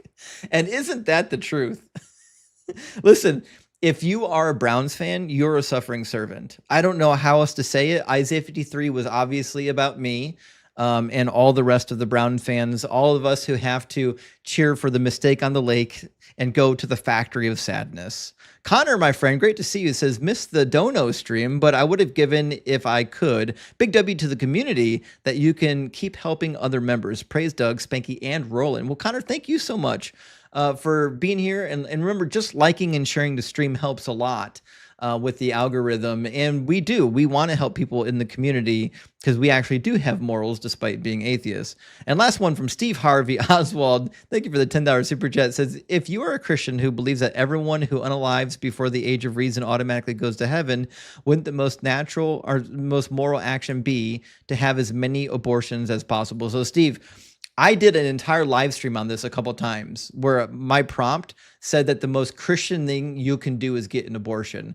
And I stand by it. I think the most Christian thing you can do, the most merciful thing you can do is to abort your babies from the Christian worldview, because they don't risk going to hell that way. You give them a golden ticket right to heaven. What a wild loophole that God forgot to plug. Welcome in, Holy. I can't read all the letters in the. It's Theolokos. How you doing? Theotokos? Is that a T or a K or a L? Oh, sorry. Can you hear me? Okay. Yeah, I can hear you. Oh, okay. All right. Yeah. It's Holy Theotokos. It's named after the Blessed Mother. I was also going by Ralph on the YouTube. So first of all, I appreciate you allowing me to come and speak. Try not to preach or pontificate. I just want to make sure I have your point down clear. Do you believe that there is any God? What is your debate, like your basic worldview? What is the foundation? Well, I'm an atheist. I don't have any evidence of a God to believe in. If there was evidence for a God, I would certainly believe in the God. I think when it comes to the formalized gods, like the gods of Buddhism, the gods of Christianity, Judaism, Islam, I think those are gods that we can pretty much prove don't exist. I think there are some gods that you can't really prove don't exist. Like if you believe in like a deistic God, I would say like these are gods that are hard to disprove, but at the same time, it's kind of useless because the amount of people who believe in some deistic form of God is incredibly tiny. And I would also add that if you believe in a God that's minimal, like it does so little, it's just a deistic entity, that there's almost no distinction between a deistic God and just a natural force that does the same thing as the deistic God, but minus like some of the properties of God, like having intelligence. But sorry, are you a Catholic? Yes, yeah. I'm a Roman Catholic convert. Sure. My problem with your worldview would be that if you don't believe in a God, you have no justification for. I heard earlier when you were talking. I forgot it was the guy in the beginning. It was when the I SF forgot his name. man. Yeah, you think that atheists aren't allowed to have morals? No. You 100% have morals. It's the problem is that you don't have any justification for your morals because your morals are entirely relative and subjective to your emotions. Well, no, they're not subjective to my emotions. They're subjective to my intellect, right? So, certainly our emotions play a part in our decision-making process, but I don't think morals are subject just to our emotions. And I don't think that in your worldview, you really have objective morals anyways. What you really have is divine commands. And I don't see why, like, I would have, like, even if I believed in your worldview, I don't know how you connect obligation to follow God's commands with morality. It just seems like you just follow God's commands because otherwise, you have the threat of heaven or hell looming over you. Yeah, so you can say that ultimately your morals are connected to your intellect, but there are people who I mean I'm not trying to question your intellect, but I'm sure we can agree there are people who are smarter than both of us, who would have different morals. Well, I'm sure. Just because so there you go. So then you just agreed they're not objective; they're entirely subjective. I literally never said they were objective. It's not my position. I don't think objective morals exist, which brings me to point number 2, which is in order to claim that objective morals exist, you actually have to demonstrate that they do. You can't just say, I don't like subjective morals, therefore objective morals. That's not how that works. You have to actually demonstrate. That wasn't my argument. You actually have to demonstrate that objective morals exist. Can you do that? Here's your problem. Try again. Can you demonstrate? I'm not going to let you finish because I asked you a question, then you ran from it, right? So my question requires an answer, not a complaint, right? So repeat your question. Can you demonstrate, prove, or provide an argument that results in objective morals being proven? Yes, you can. Okay, yes, that's what I'd be interested to hear, because before you complain about my framework, you actually have to demonstrate that objective morals exist. Yeah, so I'm not complaining at what I'm arguing from is I'm not arguing from an evidentialist. I'm arguing from the transcendental argument for God. What I'm trying to say. Well, we never heard tag before. This is gonna be new. I know. What can I say? I love making a fool of myself. So what would be the argument that would demonstrate that morals are objective?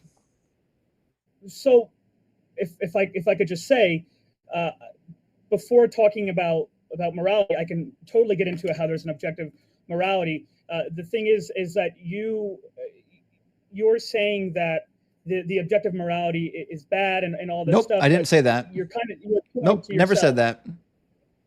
Okay, fair. Well, then I'll move on to my next point. Would be is that what I need from you before you complain about morals is to demonstrate that your moral system even exists. Demonstrate that objective morals exist, and then I'll care about objective morals. Yeah. Okay. Absolutely. Okay. I'll do that. So we have things that are immaterial, like logic.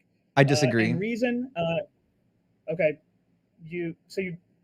You disagree on that, but I mean, I would say that you can't disagree that we have logic or reason because you're using it to your very point. I disagree. I think those are languages invented by the human brain. They don't exist transcendently.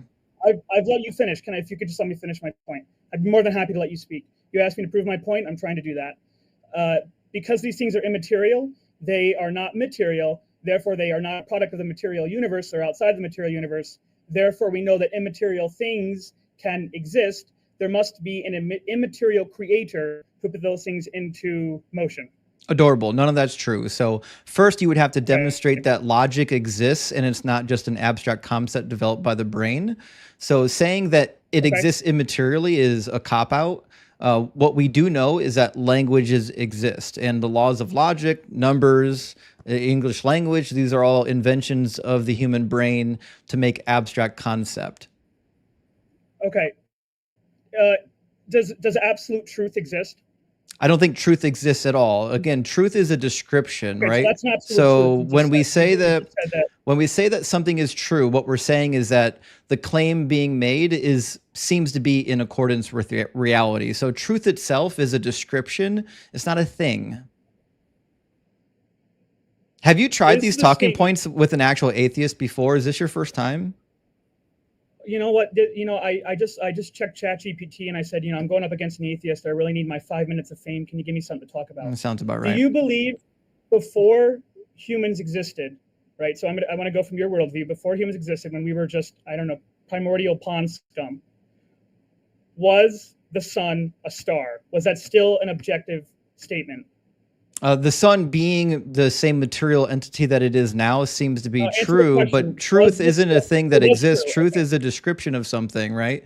So when we say that it's true, we're saying that what we're positing is in accordance with reality. Truth itself doesn't exist no more than a transcendental chair exists. There's no transcendental chair floating around in the universe. Truth is a description of something. That's it. But see, the problem is, though, is that it does exist. It doesn't. That objective truth does. Okay, well, it has to. Otherwise, your worldview is going to fall apart. It doesn't. Then you have no base.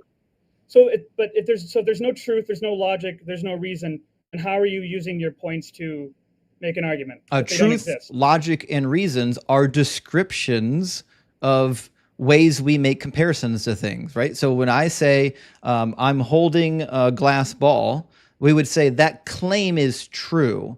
The word true is acting as a description. We're saying that me holding the ball, saying that I'm holding a ball is in accordance with reality. And that comparison between my claim and reality, when they line up, we call that true. It's a description. It's not a thing that exists. No, but it's still immaterial. No, it's not. Yes, it is. No, it's not. These are the rules of logic a real thing? The rules of logic are language, just like the word truth, just like the number 5. They're all languages invented for the brain to do abstractions. So could I change the rules of logic then? Could I change the rule of non-contradiction? You could, but the question would be whether or not they're in accordance with reality. Like, you can change any of the laws of logic. In fact, some of the laws of logic even break down when you get into quantum physics. They don't actually hold true on the quantum level. For the laws of logic? Yeah. They don't. Yep, that's true. What is your basis then for reality? What is the foundation of reality? The foundation of reality is that we exist. So it just is essentially your argument. Yeah, it always will be, and it always has been. We have that's not an argument. We have no evidence that there was ever nothing. Do you have evidence that there was once nothing? Well, what do you mean by nothing? There was no material world, or what? Yeah, what's the evidence that there was nothing? You mean you would have?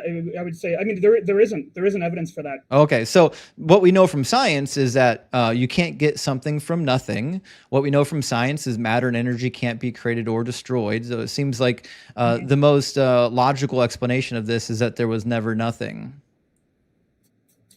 But so are you saying that the world was like an infinite regress? It's always existed?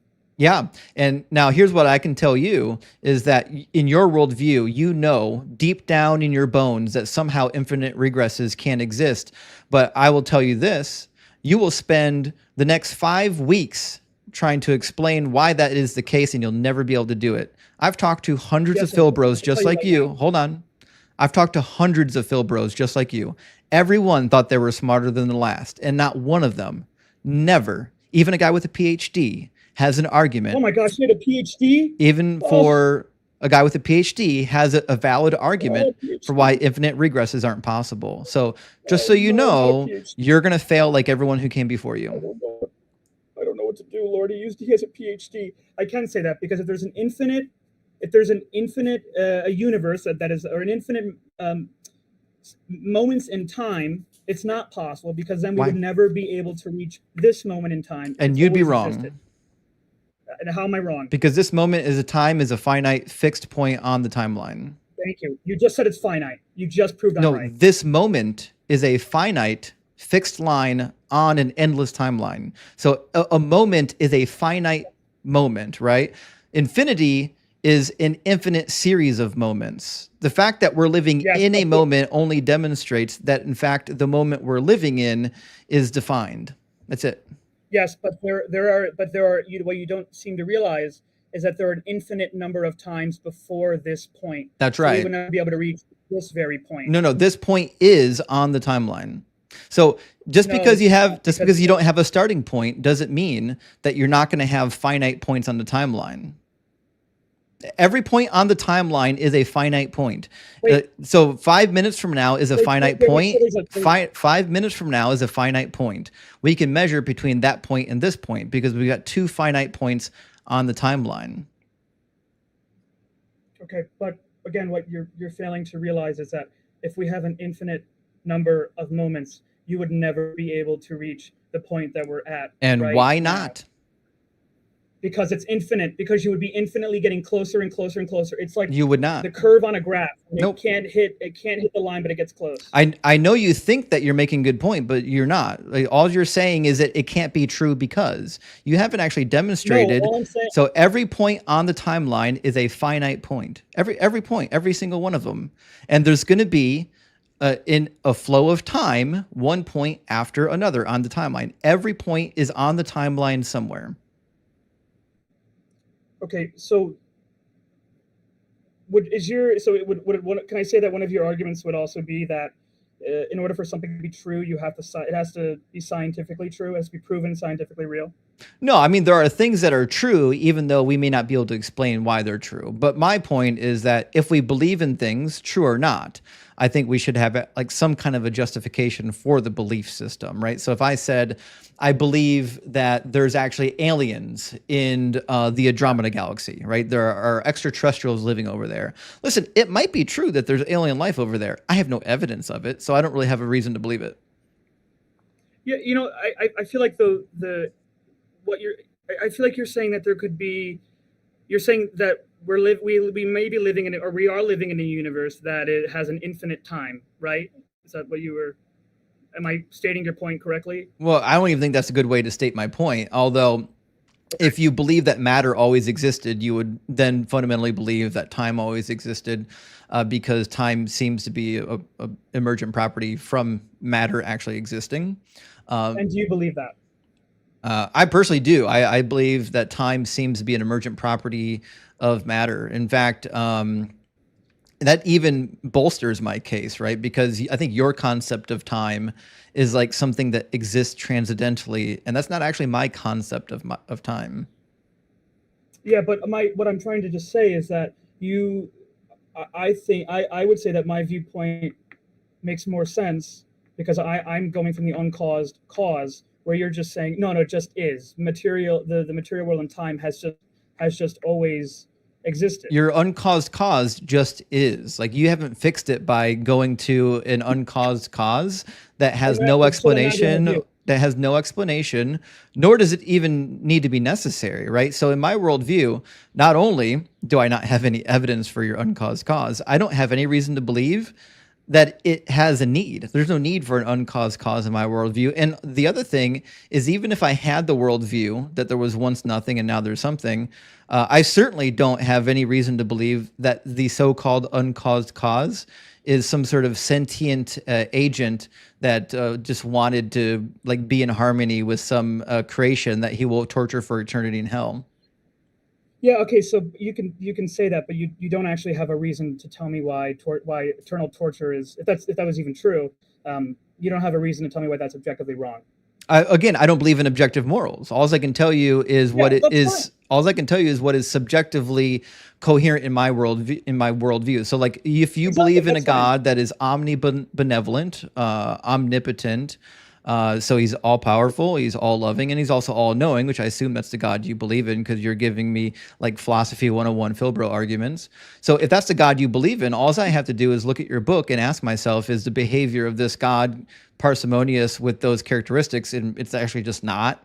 So the idea, that a God is all loving, all powerful, and all knowing, yet he sends people to hell, whether you think they're tortured for eternity or only for a time period, to me seems to break this idea of the omni God. It seems logically incoherent. Again, this is an appeal to yourself. It's right? not. So that's fine. It is because you've already said that morality is subjective. Do you think logical contradictions exist? What is morality? Yes, I do think that they exist. But Oh, like what? That's besides the point. Can you What name you're one? saying is that what you're telling me is Can you that name one? I think God should do what I want him No, to I do didn't say that because at I feel all. a certain way. Nope. It has nothing to You do with did my. just It has nothing to do with my preferences. It has to do with the 100% logical properties of everything did, 'cause God. you So, just told me. holy, You just said holy, when I read stop this talking book. for 5 seconds because you didn't listen to what I said. Has nothing to do with my Okay. preferences and everything to do with the definitions of your God. If your God is omnibenevolent, he's all good and all loving, that entails that he doesn't cause unnecessary suffering. Is that a logical entailment of being That is omnibenevolent? a see, but this is your problem. Is that what again? What you're It's a doing? yes or no. You are using. No crying. I don't care about your crying. I ask you a yes or no question. Don't crash out. Give me a yes or no.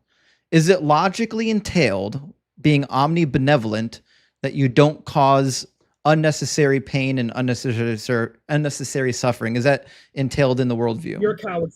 You're a coward. You're literally muting your opponent. I'm muting you because you don't stop talking because you're a child, right? So No, 'cause you're a coward. I asked you an easy yes or no question and you ran from it like a little chicken. So yes No, or I no, didn't. is it Just scared. logically entailed in your worldview that being omnibenevolent means that you don't create unnecessary suffering? What do you mean by unnecessary suffering? It means whatever you want it to. It's any amount of suffering. It's any amount of suffering that it's any. Holy, pay attention. This is why you're getting muted. So I'm trying. unnecessary suffering has a definition, doesn't it?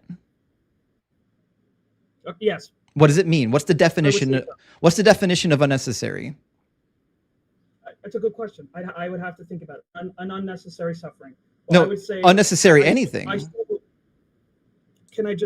would say that I struggle with that idea of unnecessary suffering because I'm going by my own viewpoint of what I believe to be necessary or unnecessary. And I am not the sole arbiter of truth. I am not the sole arbiter of what is necessary and unnecessary. I'm not asking you to divide which suffering is necessary and which one's not. I'm asking you for definitions. But in order to define unnecessary suffering is suffering that isn't required, right? So if it's necessary, that means it is required. It couldn't be any other way. So when we talk about necessary suffering, it's suffering that couldn't be any other way. You have to have it. Like, for example, the prick of a needle to get your vaccine. Yes, it stinks. No one likes getting pricked with a needle, but it's necessary suffering to get you to the goal, right? So unnecessary suffering would be like if a doctor walked in with that same needle, but he punched me in the nose and then he gave me the shot. Well, the punch in the nose wasn't necessary, was it? Well, okay. But I just want to. Holy, it was a yes or no question. Yes or no? Is the punch in the nose necessary? Fine, I'm working on it. I would say that I cannot know unnecessary versus necessary suffering. So if a doctor walks in the room and punches you in the nose to give you a shot, you don't know if that's necessary? Well, I would certainly think it's unnecessary. Okay, so there is some occasions where you know if suffering's necessary. Yeah, I guess that's fair. Yes, I would. Okay, so necessary suffering must be required to get you to the goal. Like the end goal requires the suffering to be along the way. If any point in time, if you can achieve your goal without the suffering, then it becomes unnecessary. Do you understand? Yeah, I just want to ask, and again, forgive me if I'm getting a little excited. I want to say I thank you for allowing me to come and speak with you. I really appreciate it. Can you tell me why is suffering bad? Well, to me, bad is a subjective worldview, a subjective term in my worldview. But in your worldview, it's not. You think that there is such a thing as actual good and bad. That's why I'm doing an internal critique on your worldview. My worldview is irrelevant right now. No, but I'm just saying you have a problem where you can't actually. I do have a problem. It's a critique on your worldview, and alls I need are the definitions and your actual worldview. So in your worldview, you believe that being omnibenevolent requires that you only do the necessary suffering and not the unnecessary suffering. Do you agree? Let's say, I'd have to honestly look into it some more, but let's say I do. You don't know? Let's say I'd like to. Well, I want to make sure that I'm answering your questions faithfully. I don't want to just spit stuff out. So I would say I would say that there is, I would say suffering wasn't originally in the divine plan, but due to human free will, it entered into the world. Okay, so and through it, God has redeemed it and allowed good to come from it. Okay, so God does or doesn't want suffering? I don't think God originally didn't want suffering. Okay, so God doesn't want suffering. Now, did God create a world that includes suffering? No, God didn't create a world that originally was suffering. I didn't ask about originally.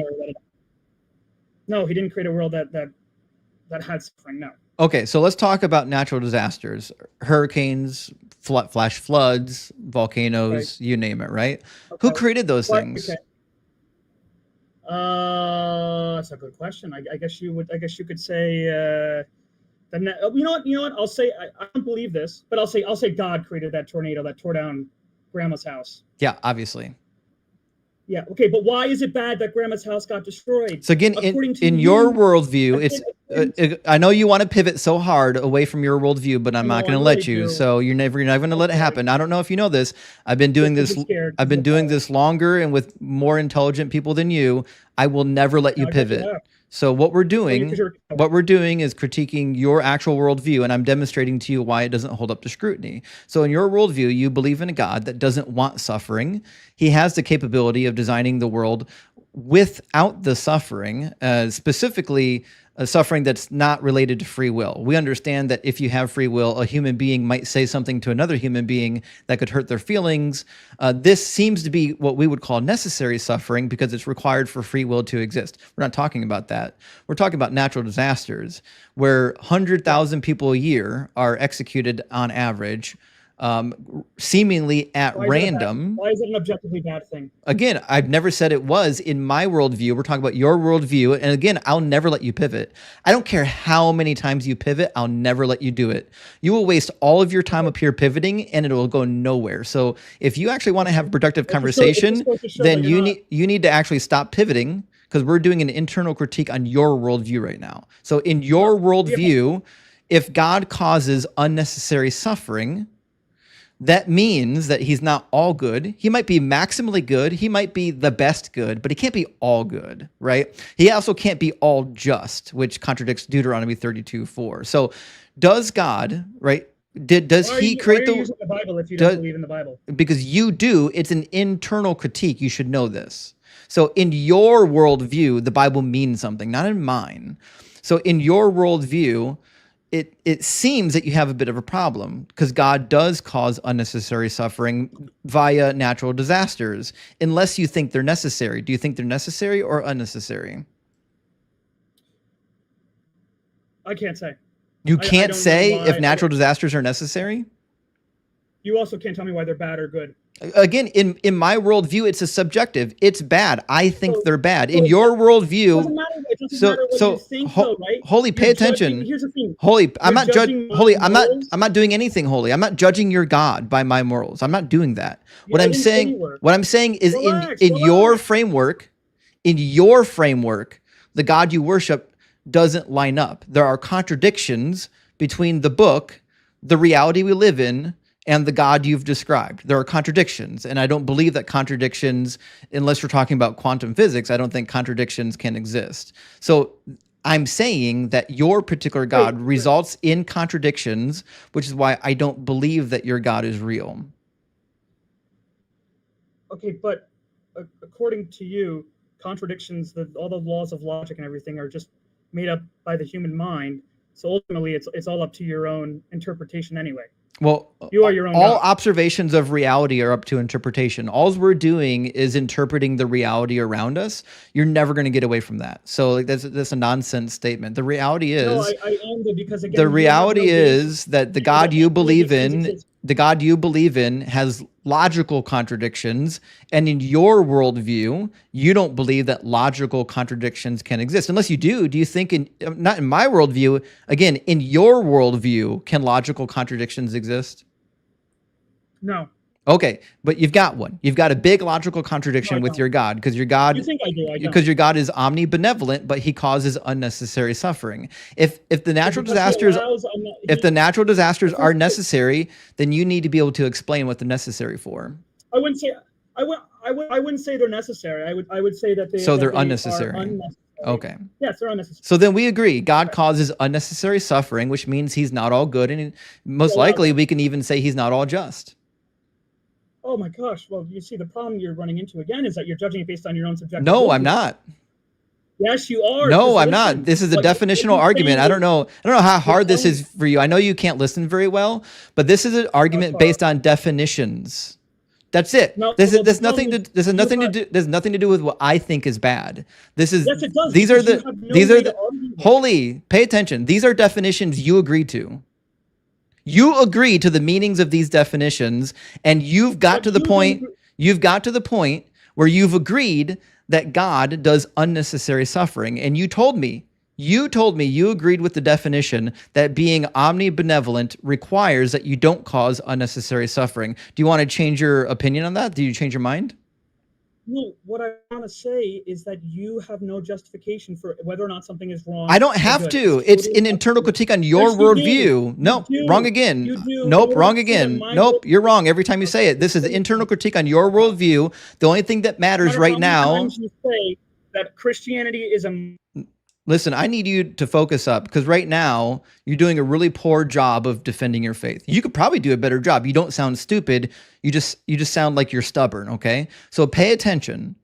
The entire argument we're having about necessary suffering has nothing to do with my opinion. Not a damn thing. My opinion means shit in this argument. The only thing that matters are the definitions and the meanings of words. That's it, right? And you agreed to the definitions that we started out with. You agreed that you can't be all loving and all good and then also cause unnecessary suffering. And then you said that God causes unnecessary suffering. That's literally just a contradiction. Do you see how that's... cause. I didn't say cause. I said allow. Okay. He causes them. So you want to change it to allow. We'll go to allow, and I'll demonstrate to you why allow isn't a workable theory either. Okay. So does God allow or does he cause natural disasters? Yes. Where are you? You say allow? I can't fully know that, but I would say You can't fully know. I'd say allow. Yeah. Okay. Okay. Who created the earth? You can be a smart ass. Who created the earth? God created the earth. Okay. Did he create the earth knowing that there would be natural disasters? Yes. Okay. Could he have created the earth without natural disasters? Not without humanity to cause sin to enter. Wrong again. We'll try this again from the beginning. Nope, I'm not wrong again. Could I'm not, God that's create not- could God create the earth in a way that when Adam and Eve sinned, that natural disasters were not a consequence? I guess so. Oh, okay. That means they're not necessary anymore. See, you did it again. God creates natural disasters. He's the only one to blame for them, and they're not necessary. Okay. See, all of your time studying these bad philosophical arguments, all of your time watching William Lane Craig, none of it works. The minute you talk to an atheist, it's spent No, I at don't least really like him. at least five conversations in. These are bad arguments, Well, Holy. You're smart. You can do yeah. better than this. Okay, I appreciate it. If you just could try to refrain from just sounding kind of like a little bit of a jerk. So we've discussed my worldview. Can I now discuss problems that I see with your worldview? You're more than welcome to, but keep in mind, I don't think you actually know what my worldview is. Okay, so your worldview would be that there is no divine creator. Everything just is. Everything has just always existed. But logic, reason, and truth only exist within the human mind. They're just abstract languages that we created. That's it. So then there is no objective truth outside of that. Your truth is your truth. Wrong. No. So what I believe is that there is an objective reality, but we have to use our own minds to figure out what the objective reality is. And because we're using our own minds to figure out what reality is, that means we're accessing the objective reality subjectively. But we have no reason to believe, like, unless you really believe that we're brains in a vat, I think we're all starting at the same axiom that there is a reality objectively. Okay, but you just said objectively there is a reality. No, I didn't say that. I said we are interacting with an objective reality subjectively. There you go, objective reality. So I don't think you know how words work. So I'm not making an No, objective claim about reality. I'm saying that there is, as far as you I'm are, though. You're saying aware. that. But Holy, you can't respond to anything I'm saying if you're talking while I'm talking. I don't know why you keep doing Neither this. can you. Because So what you're saying is that there is an objective reality, which is an absolute truth. I didn't say that.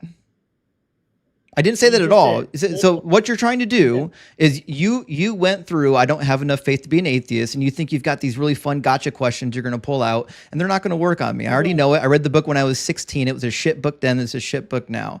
These dumb philosophical gotchas don't actually work here. So what I said was that as far as we know, we are operating on the axiom that there is an objective reality. It's not just a figment of our imaginations. We're not brains in a vat. That's something that you and I take as axiomatic, right? We're okay with that, Yes, right? okay. What I I think that's said, okay. hold I'm on, okay with stop talking. What I I said, just told you I'm okay with it. Relax, buddy. you don't have to talk while I'm talking. You can just not talk and listen. So what I said was that seems that we're interacting with that reality subjectively because it requires our brain to do it, right? So even though I believe there's an objective reality, the only thing we know about reality is in fact subjective. Is that objectively true? It's a belief. Is it okay? So so it's not objectively true then? Again, I don't believe in objective truths. You're asking a nonsensical question. I just told you that the reality we're operating in is subjective. I believe my claims about reality are subjective claims. Could I say then that your belief that there is not an objective truth is an objective truth? No, it's subjective. And then but it's not because it's objective. It is. It's subjective. How is it subjective if I'm saying that you have said? Because I'm not saying anything objectively. Again, you keep wanting me to make objective claims, and I've not made one. No, I told you 3 times now that my claims about reality are subjective because I have to use my mind to get there. The minute I have to use my mind to make observations about reality, all of those observations are subjective. They are subject to my brain.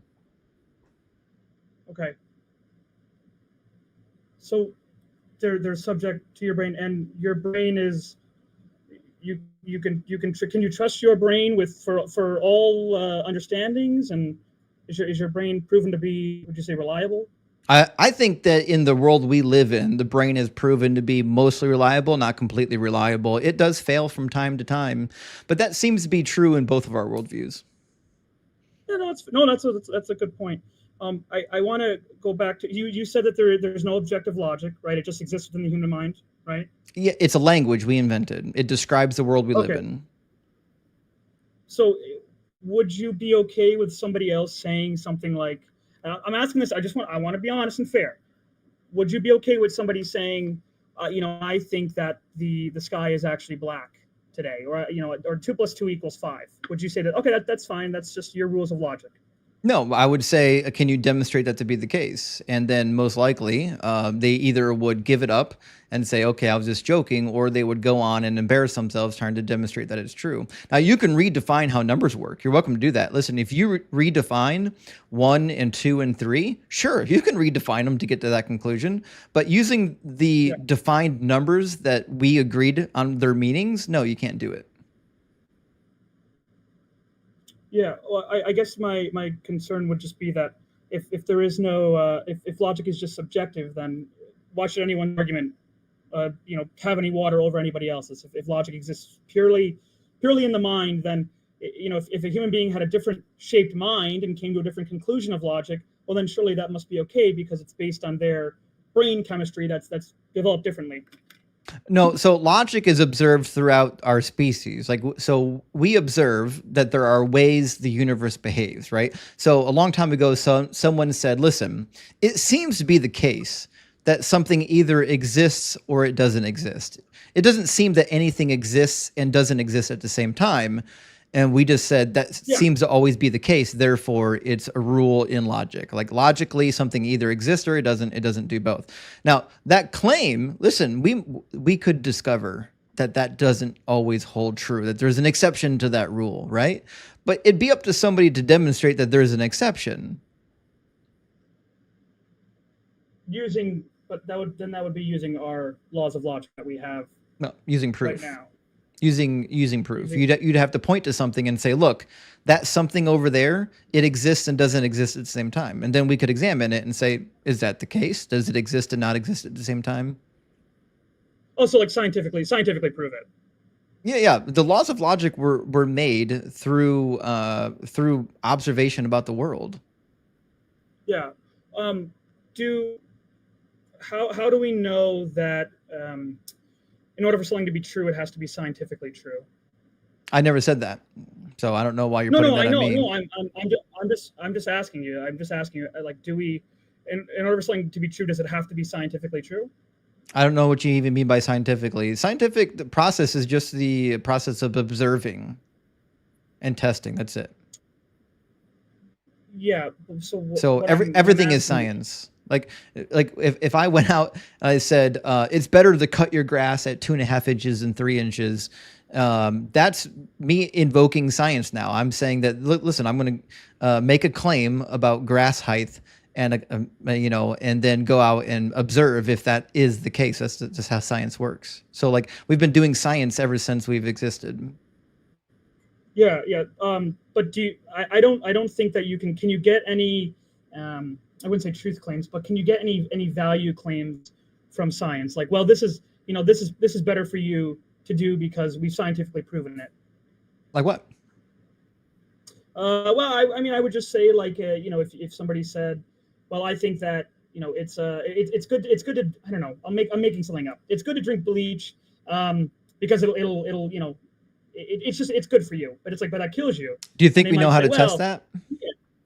But what I would say is, I'm just saying, according to their worldview, they might say like, well, it's subjective whether or not it's really good for me. I mean, science is only shown for, studying the laws of nature. I don't think that you can get an ought from a. The claim is subjective. Do you think there's a way to test it?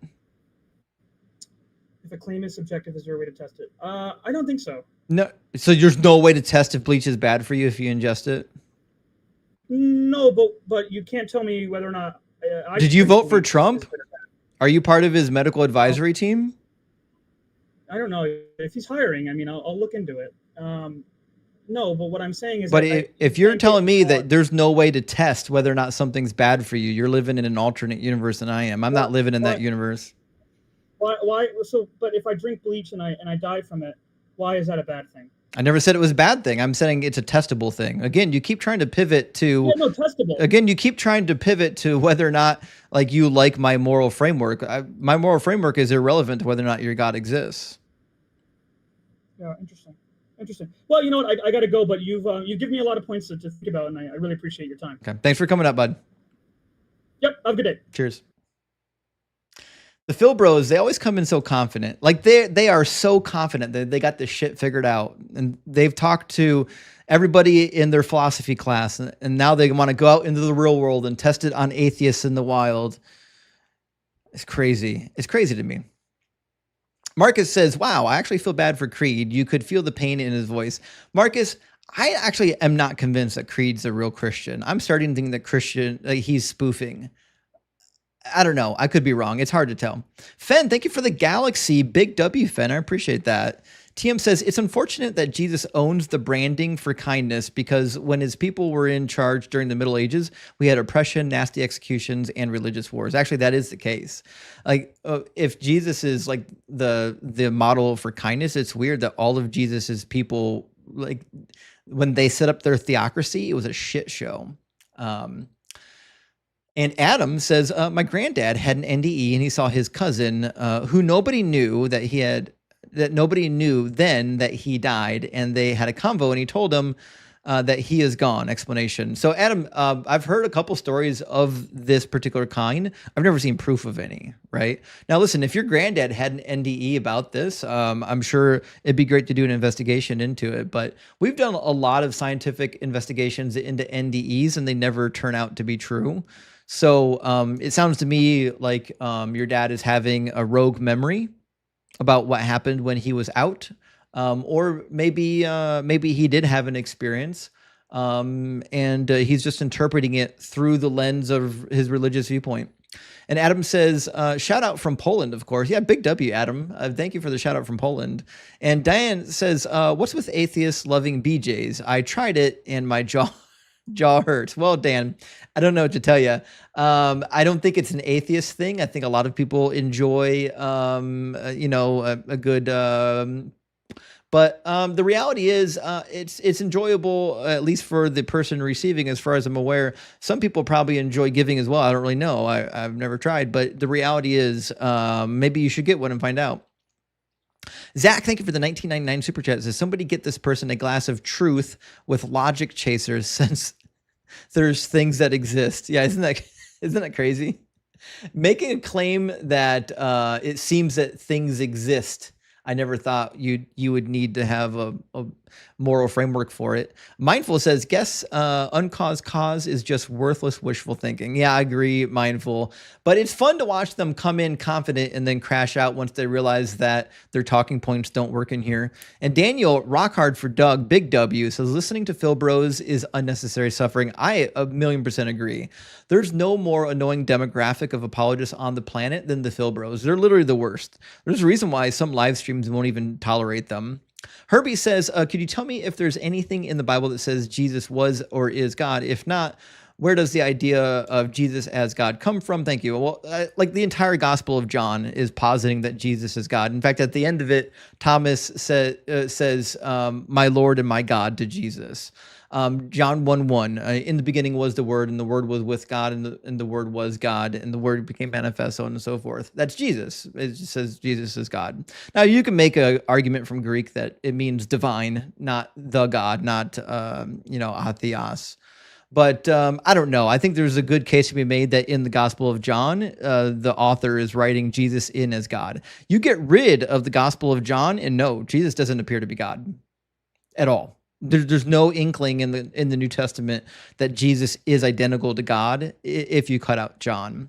Gen X Christian, big W for the 777, says it seems many believers have a huge hang up on why we are here, and their best answer is be a slave to the blood-loving Sky Daddy. Mind-blowing. Isn't that wild? That in order to answer the question of why are we here, why is there anything, you have to resort to a theology that says there's a sky carcass that loves you but will torture you forever in hell if you don't get dunked in a river, confess your sins, and drink and eat his body and blood. Weird to me.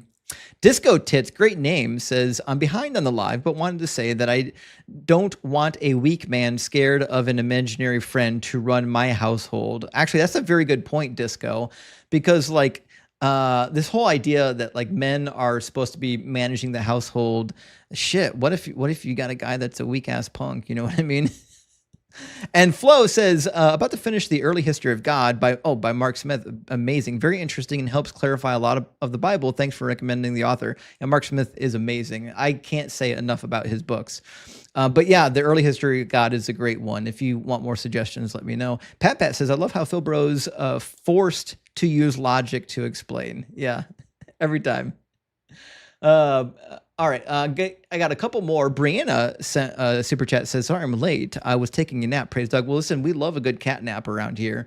I don't take them because I'm too high strung for that, but I'm glad you took them because they're healthy. Thank you for supporting. Space Lord says, the most Gentile level of hell is being forced to eat salty chips when you have a hangnail forever. I think that would be the appropriate level. I wonder where people get this idea of levels of hell because it's not in the Bible. Amira sent one Deconstruction membership. Big W, Amira, I appreciate that. And Nightman coming in again says, this kid seems nice, but he is willfully indoctrinated, and it's like arguing with a wall. Well, to be fair, I think most theists, that's like. And Tom says, Justin, I have an idea. We need to start an atheist Browns backer club because we have no faith anyways. I can park my Rock Doug based food truck, REO feed wagon, outside the bar on Sundays. Tom, I'm all for it. Send me a DM. Let's make this happen. Let's get some atheist barbecue tailgating going. I want to participate in this, friend. And Amir, thank you for the $10 super chat. Says, imagine the world if we could press a magic reset button and have all humans leave all religions behind in the history and fiction section. What we could do together if we didn't have those divisions. I agree, actually, Amir. I think the world would be better off without these religions. All they do is serve to hurt humanity. And just a couple more. Dave says, I love this show. I'm learning how to articulate my atheist arguments. Thank you for all you do, and especially your patience. Well, Dave, thank you so much. I appreciate that. And I hope I can help. And my friend Rock Badger Cud, great to see you, says, been a while since I was able to catch you live. Praise be to Doug for the new schedule. Yeah. The next 6 weeks, we're going to be going live during the daytime. And Dave, thank you for the super thanks. And also Kenneth, my good friend, great to see you. Rest in peace, Diogo Jota. I don't actually know who that is. Now I have to find out who that is. Diogo Jota. Is that a soccer player?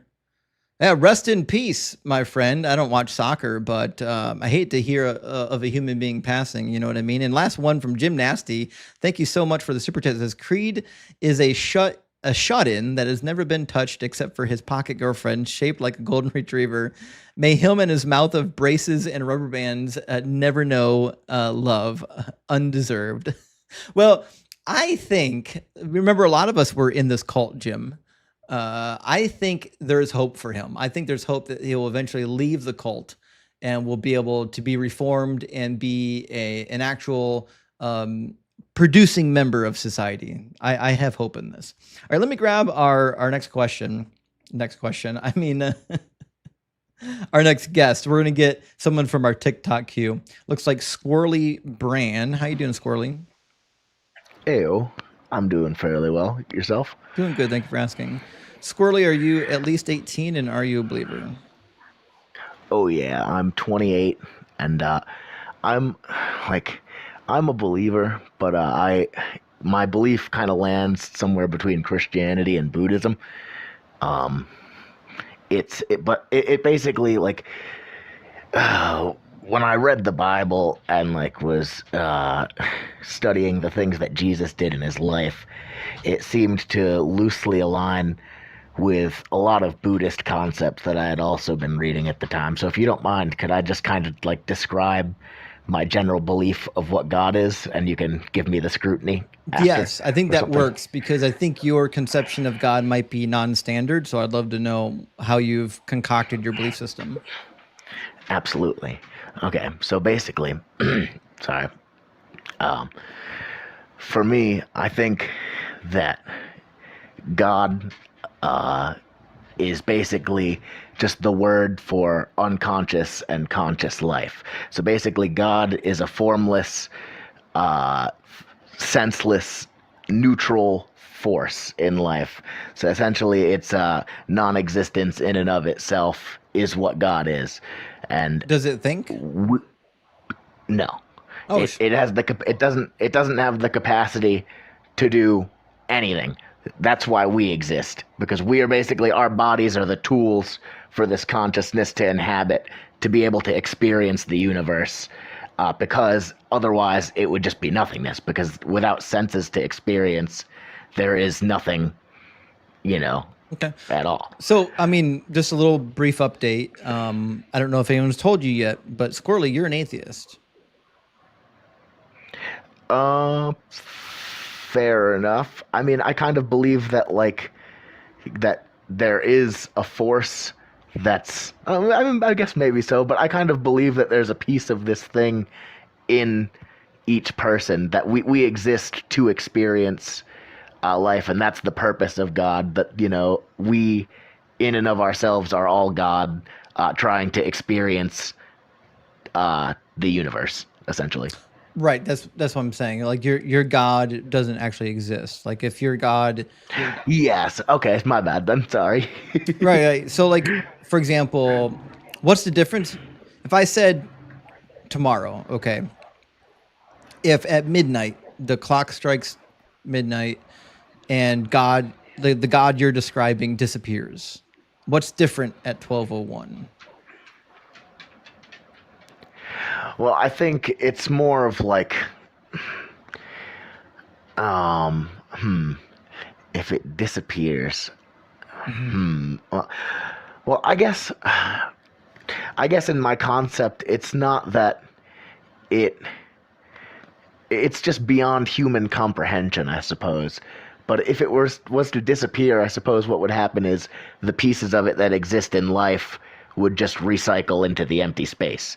You know what I mean? And so Well, on and so forth as if new it life didn't is exist, created. though, right? So if the clock strikes midnight and the God you believe in ceases to exist, and then we all wake up at 12:01, what do we notice? What's different than prior to midnight?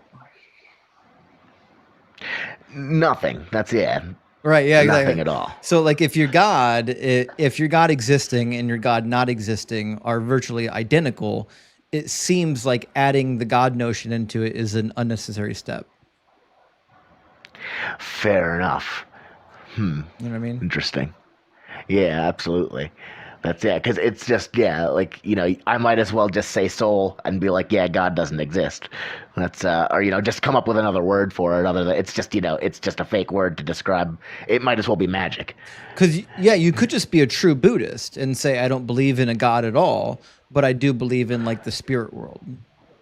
Right. Yeah. In life and in the spirits in life. Right. Interesting. But at that point, you'd be an atheist because you don't believe in a God, and the spirit world technically would be a naturalistic phenomenon. It'd just be a part of the way things are. It's natural. Interesting. So you're just an atheist that believes in one other thing that most atheists don't believe in, which is spirits. Huh. I guess that makes sense. Interesting. Well, welcome to the club, buddy. We've got funny hats and lots of bacon. Nice. That sounds like my kind of club. Yeah. Well, listen, thanks for coming up and sharing with me. I appreciate it. Absolutely. It's been great. All right. Cheers, buddy. Cheers. I do think that like Buddhism is a logically consistent position to be in. I like it. I don't think spirits exist, but I can see why many people would and why Buddhism takes that into account. Barber says this caller is delusional or extremely naive. I think you're referring to Creed, and he is a little bit naive, I suspect, my friend. Booget says, I'd recommend Bumbu rum, pricey, but you'll like it. I haven't tried Bumbu rum, but I'll make a stop to the store in a couple weeks and pick some up when I run out of the Kraken. Thanks for the recommendation, Booget. And Nightman says, Malort tastes like erasers dipped in air freshener. So I've had this conversation with Sarah before. She knows it tastes horrible, but it's like a tradition in Chicago. So I have to at least try it. But then again, I mean, she would think that ketchup on hot dogs is horrible, and I disagree, Mardu, thank you for the $5 super thanks. I appreciate that, friend. Big W, great to see you. And also, Adam, my friend, great to see you as well. Says, being a Browns fan is rough, but at least you don't have to live with 28-3. Rise up, rock hard for Doug. We've had runs before that were as bad as 28-3. Or at least close to it. We had a stretch there where we didn't win a game for like 2 years. Danger Aware says, have you started 3D printing your copy of Respect My Personal Space game yet?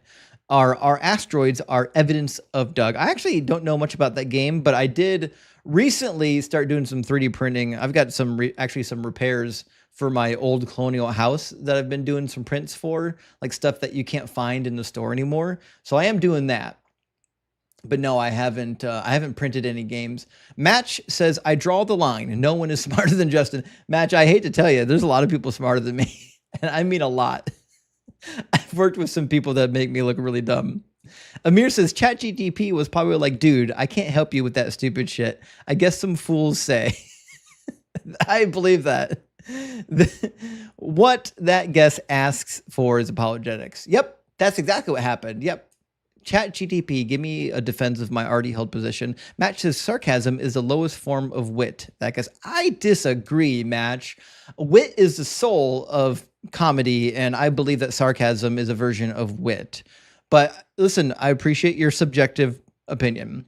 And Space says no two real numbers are infinitely apart. I agree. Yeah, no two numbers and no two spots on the timeline are infinitely apart. And AR says, can we get a W guest emote for when one is good? You know what? AR, I've got one on TikTok. I'll add them to YouTube. Thank you for the suggestion. I'll add them up on both YouTube accounts. And Zeb, thank you so much for the $10 super chat. It says Christians love to say that an infinite regress is impossible, but don't Christians think that they will live forever in heaven? Do they not realize this contradiction? Well, they think that infinite regress in the future is okay, just not infinite regress in the past.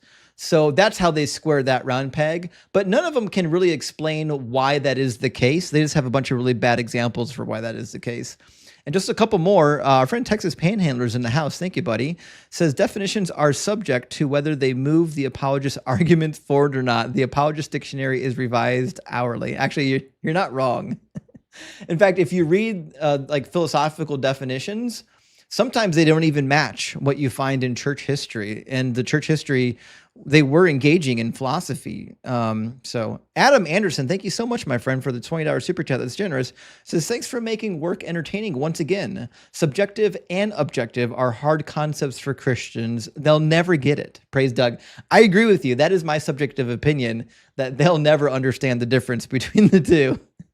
And Gates of Delirium, my friend, says, imagine needing to appeal to God for is drinking bleach and dying bad. Yeah, pretty much. Isn't that the wild thing? Like, these people will say, I can't have morals or know what is good. Therefore, you need a God to know if drinking bleach is good or bad for you. It's crazy.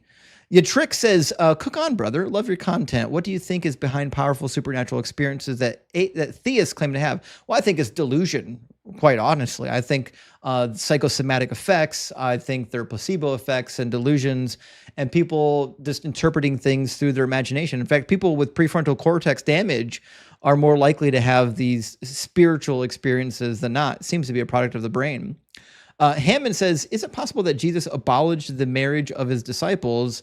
It says you won't be married to your spouse in heaven. So that's not quite what's happening, Hammond. So in the passage, he's saying that in heaven there won't be marriage and giving in marriage. He's not saying that that is the case here on earth, just that's going to be the case in heaven. I presume because sex is dirty and sinful and there won't be any sex in heaven, so that means you don't need marriage anymore. And you're not going to be producing offspring, so what do you need marriage for? That's my take on it. Zach says, thank you for the super chat, by the way. That's very generous, friend. He says, don't want to burn. Better get a man in a dress and put a small amount of water on your head. You know, logic. Isn't that the craziest thing? That they think my worldview is illogical and immoral, but their worldview has no morals, just divine command theory. And that they think that sprinkling water on your head and saying a prayer makes you special. All right, next in the YouTube queue, it looks like it's Anthony coming in. I've got a couple people waiting on YouTube and TikTok. I'm going to try to get to everybody. Although, Anthony, I think your connection is poor because I tried to pull you in and it doesn't show that you're here. I think Anthony's got a bad connection. So we're going to hang up with Anthony and move on to the next. Looks like Kyle. How you doing, Kyle? Hello? Kyle, how you doing, bud? You can hear me? I can hear you. Can you hear me? Right. I'm 39 years old, just to clarify. Mm-hmm. It's coming through my headset good? Okay. So Mm-hmm. I'm the one that talked about like the astral projection experience. Like, I wanted to like ask you something. I won't take that much time, but just go ahead. What's the question? Just a little bit. But do you remember whenever you said that these people couldn't turn around and look to, what was it again? Explain it one more time. Yeah, so they did a laboratory experiment where they triggered people's out-of-body experiences, and then they wanted them to be able to turn around and describe what they saw. And the goal was to see something that was behind the person that they wouldn't be able to see unless they were turned around outside of their body. And nobody could ever do it. The same people in the experiment claimed that they left their body. They were 100% positive that they left their body, but they could never once validate what they saw outside of their body. So the test concluded that it's a hallucination. Did they ever say what they saw specifically, or Well, what they saw? the room was set up with observable things. Like they were told Yes. before the experiment, you need to turn around, you need to tell us what's behind you, right? So they don't Yes. know what's behind them. They just know that there's something behind them, right? Then they triggered the out of body experience. They claim that they left their body, and then they're asked, "Did you see what was behind you?" And they didn't. But did they ever say what they saw, like in the room specifically?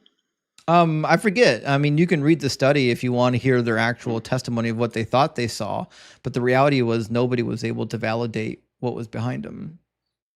Well, see, when it happened to me, when I got out of my body, so to speak, like, and had a white tether attached to my head, and like you see, I had just moved into this apartment, and I had slept there the first night, and I didn't bother to put up the bed or nothing, but I like slept on a what do you call that? A sleeping bag. I put a sleeping bag on the floor and slept on the floor.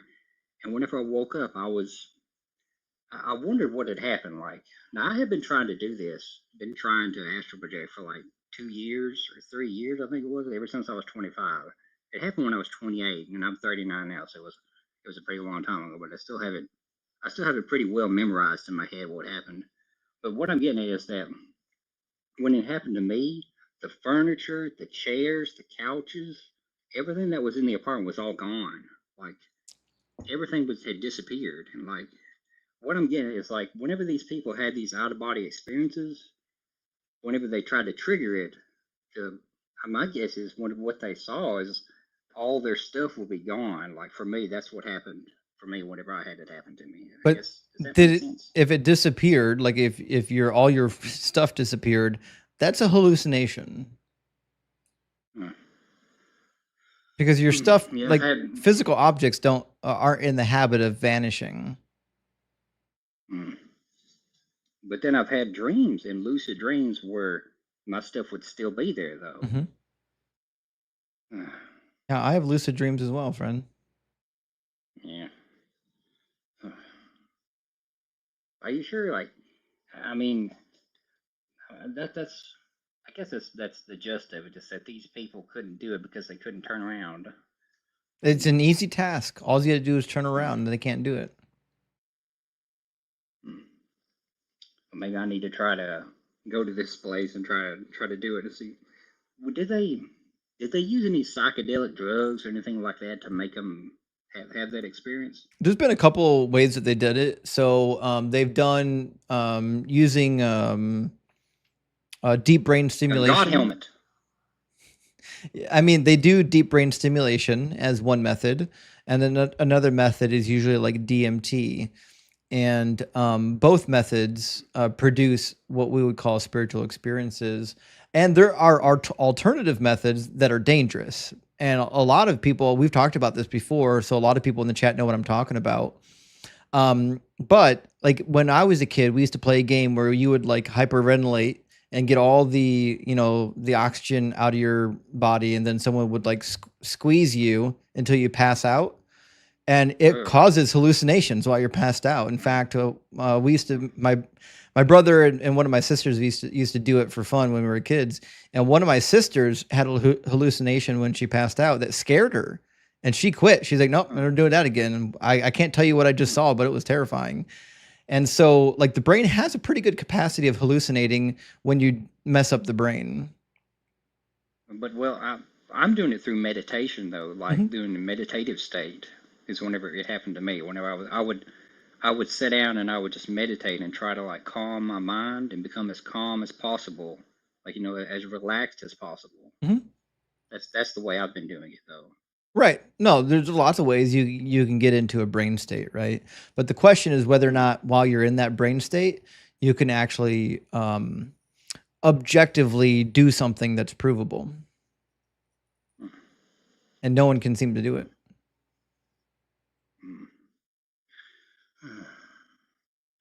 Well, I think I'm gonna hop down. Thank you though. Some things to think about, friend. Thanks for coming by, Kyle. To think about. Oh, what was that? Will you send me the link to that study on Discord, please? I'll send it to you. Send me a message on Discord for the link. I'll send you a couple different links. Thank you so much. All right. Cheers, friend. Bye-bye. I'm going to keep watching. Certainly, if you're the one having the experience, it feels super real. I get it. I really do. AG, my friend, great to see you. Thank you so much for the hand hearts, AG. I appreciate that. Guys, if you're not following AG, make sure you drop AG a follow. AG, you're going to be live today?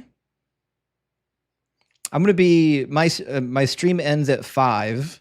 So I'm going to be popping around and watching some other lives here in a little while. Small Johnson, my friend, good to see you. Says, I think Creed is an actual Christian.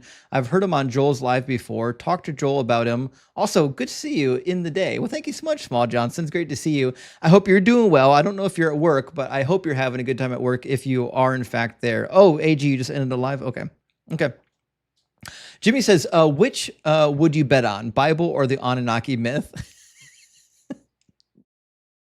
I mean, I think they're the same, but in terms of truthfulness, it depends on which part of the Bible. Some parts of the Bible are actually retelling history. So like the Book of Kings, a lot of stuff in the Book of First and Second Kings actually happened. You know what I mean? Brianna says, I believe that Jesus was just a Jewish rabbi, unalived for blasphemy, never rose, never was the Messiah, never was God. Actually, Brianna, I'm with you. That's my belief. I think Jesus really existed. I think he was a Jewish teacher, maybe a mystic even, and he convinced a lot of people that he was the Messiah, and he wasn't. William, thank you for the $10 super chat. Says, why do Christians believe in free will? Well, they have to, right? Because then you don't have choice, right? Says, how can free will exist in with an all-knowing God? Exactly. Yeah. If he knows everything, then there isn't anything you can do that he didn't know was going to happen. So, William, there's the reason why Christians get around this is they'll say, well, God only knows because he's in all time points. So he knows what you're going to do because he already saw you doing it, right? It was your choice. He saw you doing it. But that doesn't work because it doesn't take into account that God created all things. He created all the reality. And when he created reality, he knew how reality would play out. Like he knew I would be here sitting in front of a screen today. And if he knew that and he still chose to create that reality, that means I'm only here because of the reality he created that caused an inevitable chain of causes up to me being here right now. So we don't really have free will. Jam and Jay says Thor may have lightning bolts, but Doug is ground. Doug is all grounding. Like the grounding for everything is Doug. The grounding for the ground is Doug. That's all there is to it. JM, my good friend, thank you so much for the $100 super chat. Big W. Let's get W's in the chat for my friend JM. It's been a minute since I've seen you, buddy. I hope you're doing well. JM says, hi, Justin. Over 50,000 YouTube subscribers. We're there, buddy. Congratulations, sir. Cheers. Thank you, Justin. I really appreciate that. And also, if you're a member on YouTube, with Patreon now, you can join on Patreon to get access to the Deconstruction cheat sheet. Remember to utilize that. I'll be updating it this week. There should be some good tidbits on there. And Rock Hard for Doug says, you recently posted an exceptional video on Daniel. Do you have any scholarly books you'd recommend for me to do a deep dive? Thanks. I would get the Hermenia commentary series by John J. Collins. It's an excellent commentary on the book of Daniel. Is one of the best. In fact, if you go to all the modern academic study Bibles and see who's doing the study notes for the book of Daniel, it's almost always John J. Collins. He's the boss. So I would buy John J. Collins's commentary on the book of Daniel. He's going to go deep.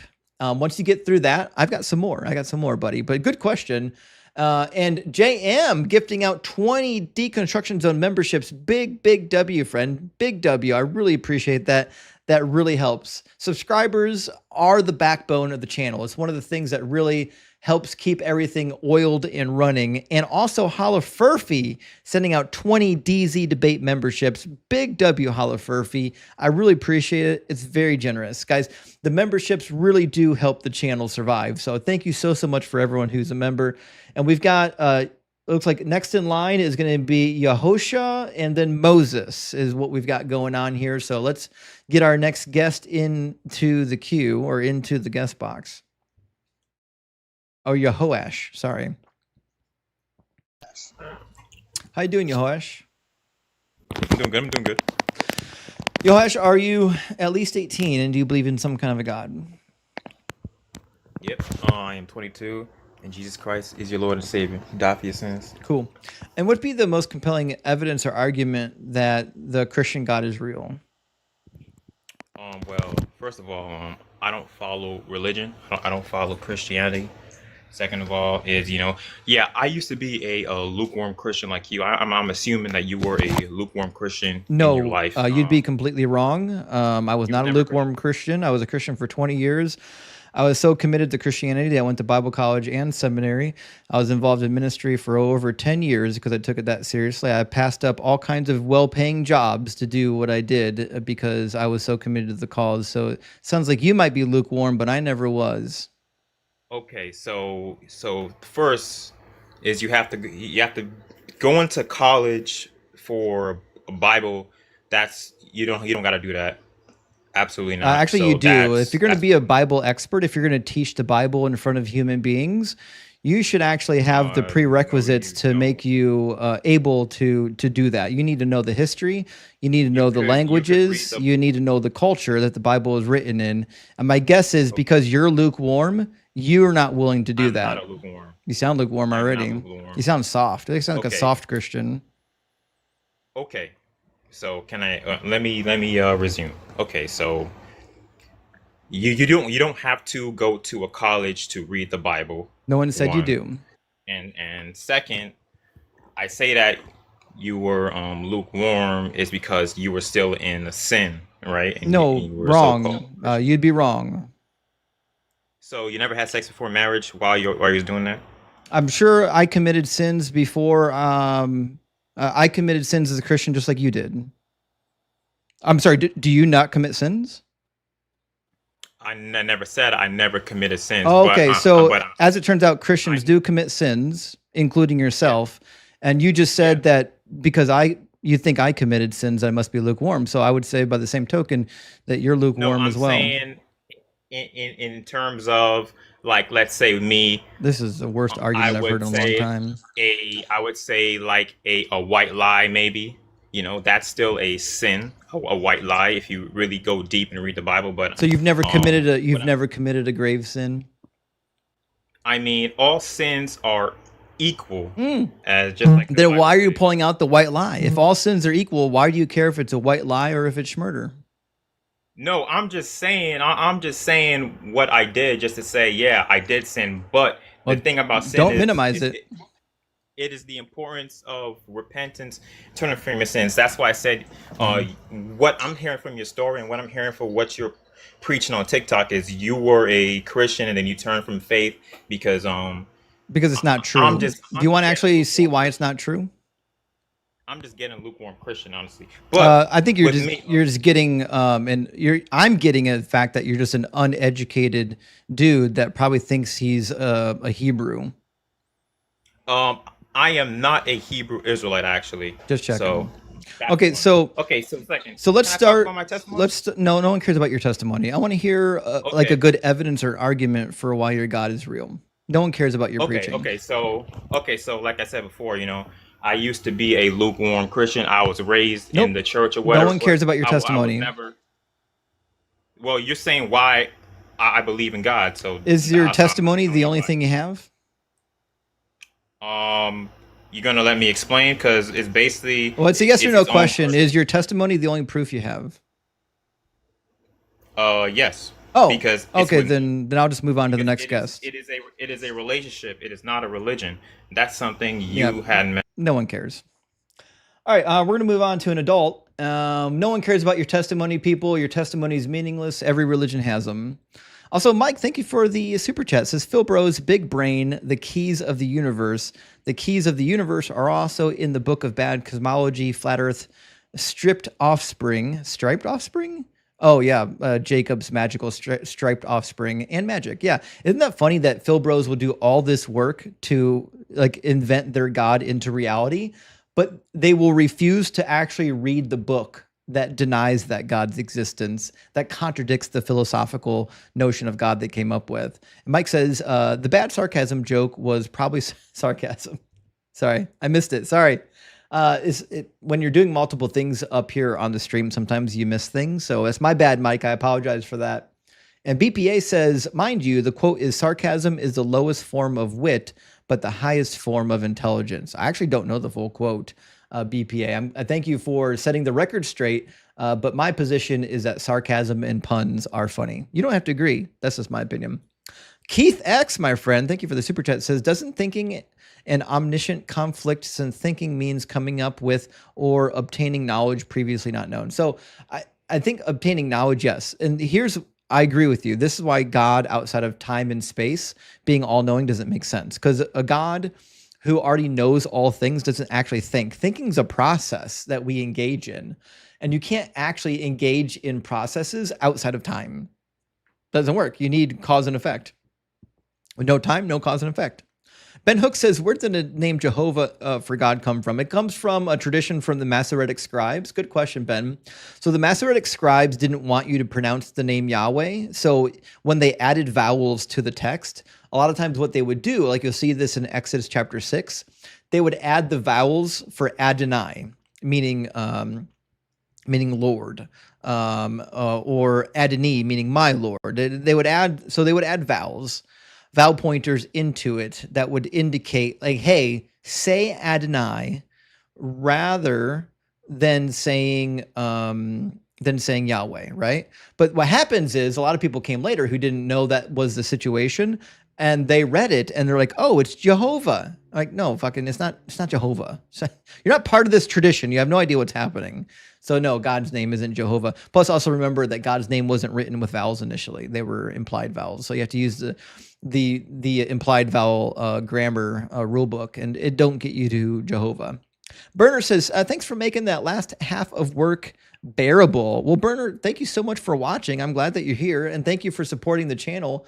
I do appreciate that. And also, we got some new members of the Kraken crew. Welcome in Sin, and welcome in Viper. And Viper, thank you so much for sending out 20 more DZ Debate gifted memberships. I really appreciate that, friend. Big W.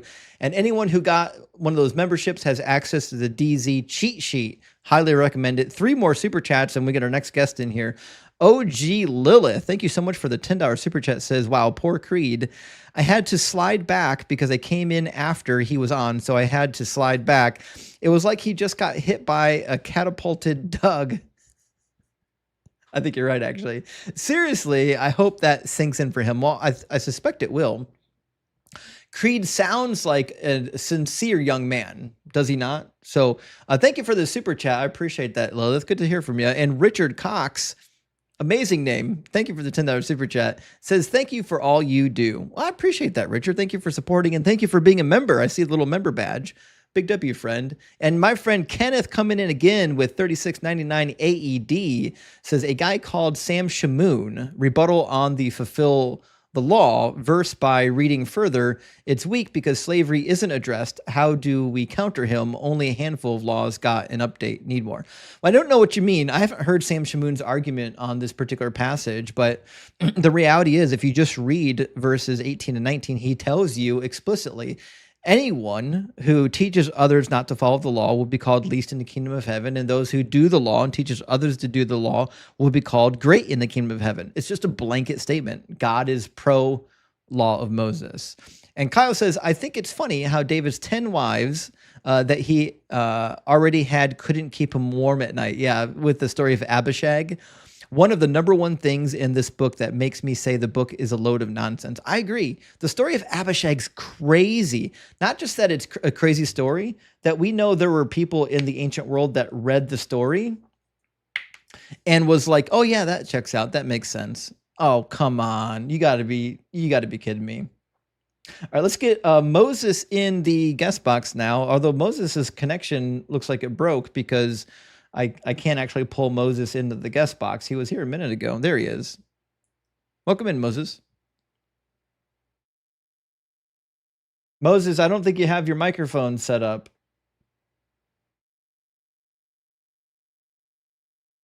I'll send a request for your EP, see if that works.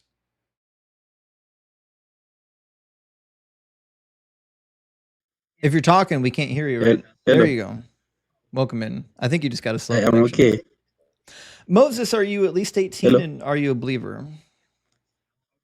What? Hello. Can you hear me?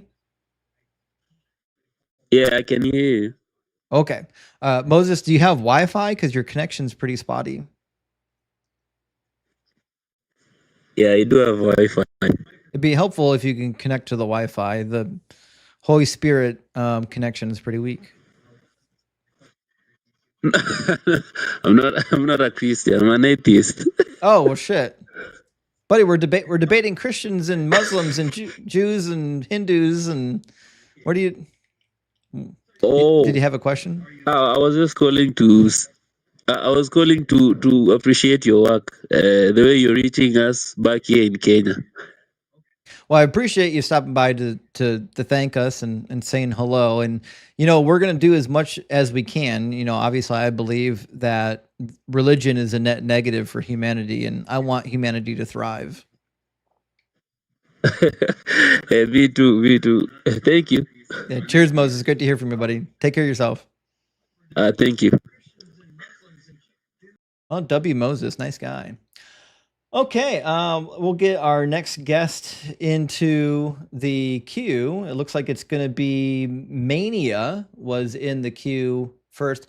And Ellis Campana says, caller needs to find out some of the big boy sins. Some are hella fun, actually.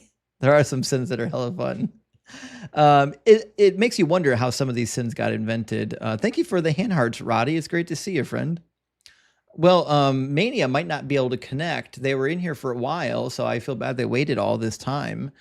We'll give Mania a second to connect so they don't end up in the end of the line after waiting all this time. Sam Mayberry, thank you for the $5 super chat, friend. Says divine command theory isn't a valid moral system. It's merely a set of orders. So that's actually my point. Divine command theory isn't objective morals. It's not objective at all. And it's also not a moral framework. It's, do what I say or horrible things happen. That's it. That's all it is. And I don't see why I'm obliged to even care. Like, why am I morally obligated to do what you tell me just because you're the most powerful thing and you could do bad things to me? Like, I don't see how that entails an obligation. Okay. Well, the guest couldn't make it, so we'll move on to our next guest, which is God is Real. I think I've talked to God is Real before. Welcome in, God is Real. Hello. What's up, man? Welcome What's up, back. man? God is Real. Are you at least 18 and are you a believer? Yes, I'm a believer. Right. And what God do you believe in? Yeah, I'm hearing you. I'm sorry, what? Yes. Yeah, what was the question? What God do you believe in? Oh, Jesus, man. You know the one you guys ate? I don't hate him. I don't think he exists. Okay. So what would be the most compelling evidence or argument for Jesus / the Trinity being God? Me seeing angels. I'm sorry, what? I've seen his angels. You need to see a better So that's connection my because your connection's compelling. already breaking up. How come God will give you a vision of angels, but he won't give you Wi-Fi? No, it's not a vision. I've seen it with my natural eyes. Oh, yeah. What do they look like? They were glowing. Oh, glowing what? White lights glowing in the form of a human. But I don't know if you're like opening a pack of Oreos over there or what, but you're making a lot of noise. Don't Sorry, eat. I'm at the Please don't bank, eat but while I'm you're on live still. stream. No, I'm at the bank.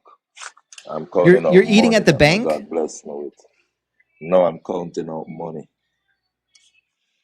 Well, congratulations. So the question is, what do these angels look like? How many legs do they have? 2. 2 legs. How many arms? 2. How many eyeballs? There were no features. They have no eyeballs? They had no features. So they had no eyeballs. You know, I can hear you eating. You can say that. I'm not eating, bro. I'm being honest. I'm not I eating. literally hear you doing it. Now you're just lying. Bro, I've said I'm not eating. I'm counting money, man. Yeah, You I'm don't sure hear you the are. magma. You don't hear the machine going on. No, I don't. All right. So anyways, they didn't have any eyes. What about a nose? Did they have noses? No features. Oh, okay. What about hair? No.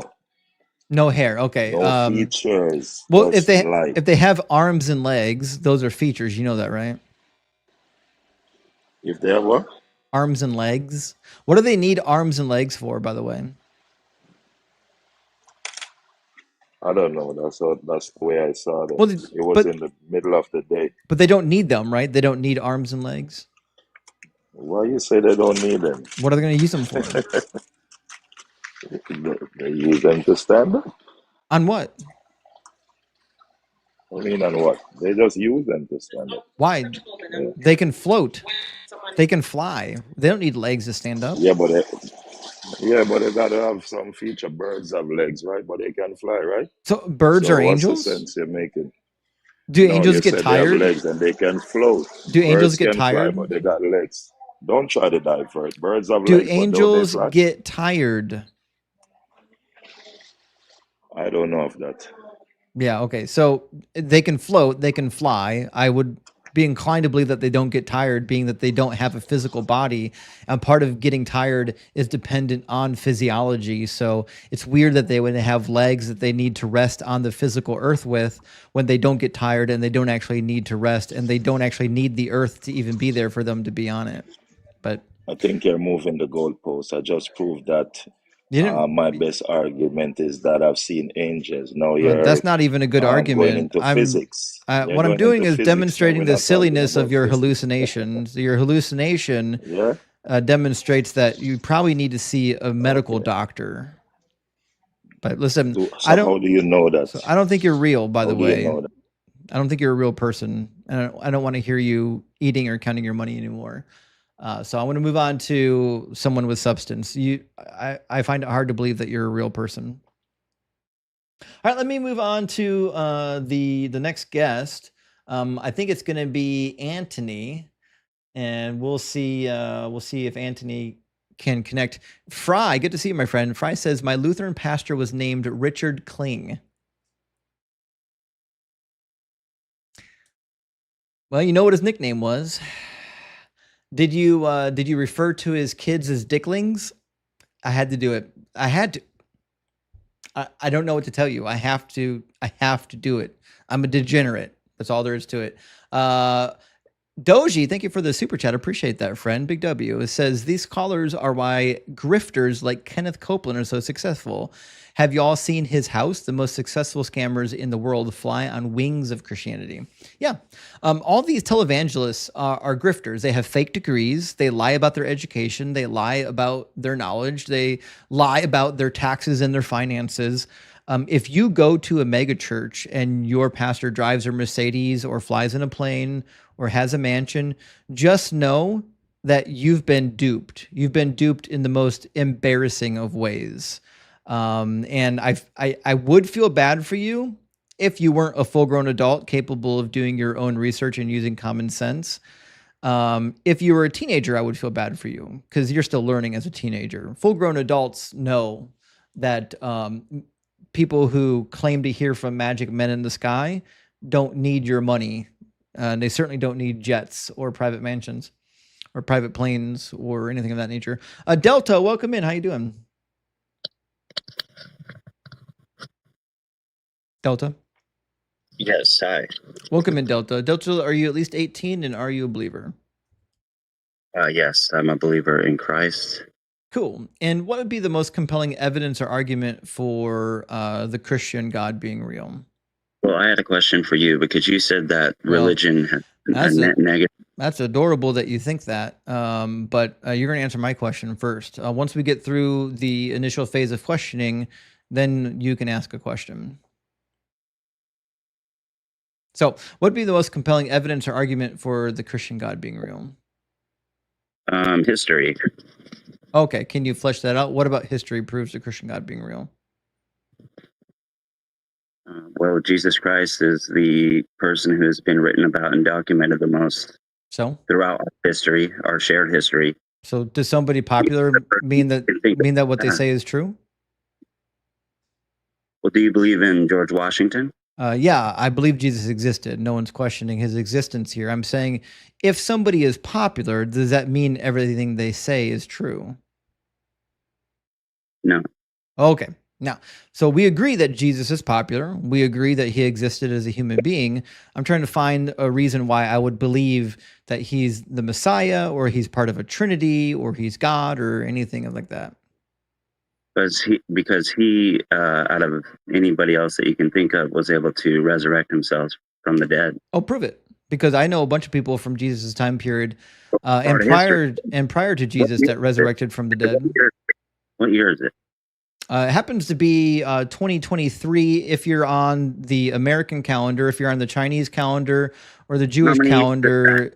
If you're on the Jewish calendar or the non-Christian calendar, you're going to have actually a different date. So I know this is already not going to go well for you if you think that AD and BC are good arguments.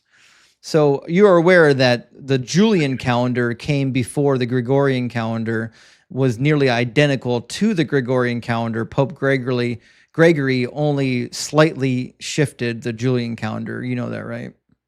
Can I ask you a question since you've asked me so many? Are you going to answer my question? Are you aware that the way we're counting years right now is based on Pope Gregory in the middle of the 15th century, who just slightly tweaked the Julian calendar? No, I would like to ask you one question. Is that okay? Okay, so you're not aware of this. Cool. I didn't say that, although I am not aware of that. But I don't care what that means, because I asked you what year we're in. 2025. I think we all know on the accounting system of years within the American system and even in the European system, it's the year 2025. If you're on the Jewish calendar, it's like 5,700. Can I get these words out of your mouth? You think that Christianity is a net negative on the world? I think over the course of history, Christianity has been a net negative. You heard me say it once. I don't know why you need to hear it a second time. Ask AI that. Ask AI if Christians Why do I give a shit about what AI says? Have been the biggest proponents. AI went like a year without knowing how many R's were in the word strawberry. I sure as hell don't care about its opinion on whether or not it's a net negative or a net negative or net positive for society. AI, I don't know if you know that AI is not a source either. You're not even thinking about what I'm saying. I am. I'm thinking about what you're saying. I'm saying that the source you're relying on is embarrassing. If you think asking AI a question validates your God being real, you're even more confused than the last caller. Okay, so if somebody comes into your house, rapes your whole family, kills your pets, is that good or bad? Well, in my worldview, it's bad. Okay. Is it bad in your worldview? No, but what if your neighbor? It's not bad in your worldview? No, it is, of course. Oh, okay, and why is it bad in your worldview? I have a foundation of morals to stand on. Okay, so it's bad in your worldview because what? Because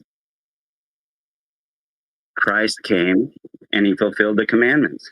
That has nothing to do with moral law. Like, why is it bad to have someone's wife raped? Why is that bad? Because God tells us that it is. Okay, so God wouldn't do anything to cause women to be raped. God wouldn't do anything to be caught. What? Would God do anything? Would God act in a way that would cause women to be raped? No. No, interesting. Do you think that women that are caught in war have consent? In a war between who? Between two nations. If nation A goes to war with nation B, and nation A takes women's captives, like they kidnap. Delta, that's not a word, brother. Delta, you can't answer questions while you're talking, so pay attention. If nation A and nation B go to war together, nation A wins the war. They kidnap the women. They kill everybody but the women, right? They just take the women captive, maybe even the children. It would not be able to be called bad. Delta, shut up. You can't answer my question until you hear the damn question. Get some of the Holy Spirit patience and wait for the question to be finished. So if nation A and nation B go to war and nation A kidnaps the women, do those women who are war captives, do they have consent? So if like a dude in the army kidnaps a woman and says, I want to marry you, does the woman actually have consent in that situation? Wait, repeat that last thing you asked. If a woman is kidnapped from her home in a war, and the guy who kidnaps her says, I want to marry you, does she actually have consent? Yes, of course. She should not be put in that situation. Then you haven't answered the question appropriately. Whatever Do prisoners courage have or- consent? Prisoners should only be prisoners based on consequences of Nope, things that not they an answer to my question. I said, Yes. do prisoners possess the capability of consent? It depends on where they're prisoners at and what their laws are. They've been captured in war. Do Where? they have the ability to consent as captives, as prisoners? To consent to what? To the union. Were you listening to anything I said, or were you just talking the whole time? Oh man, I'm listening. Okay, I'll start from the beginning. Put your listening ears on this time. If a country goes to war, country A and country B, country A kidnaps all the women. A guy from country A says, listen, I kidnapped these women. Delta, stop fucking talking. You can't answer the question if you're talking over me. Stop it. Okay, so I'm going to mute you. I'm going to mute you because you're not adult enough to follow. Okay, this is your problem now.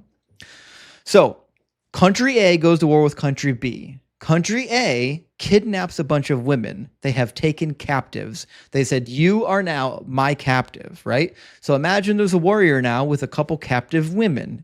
And he says, you're really hot. I'm going to marry you. In that situation, does the woman that he pointed to and he wants to marry, does that woman actually have consent? Yes or no? Consent to say no and refuse the marriage. Does she have consent?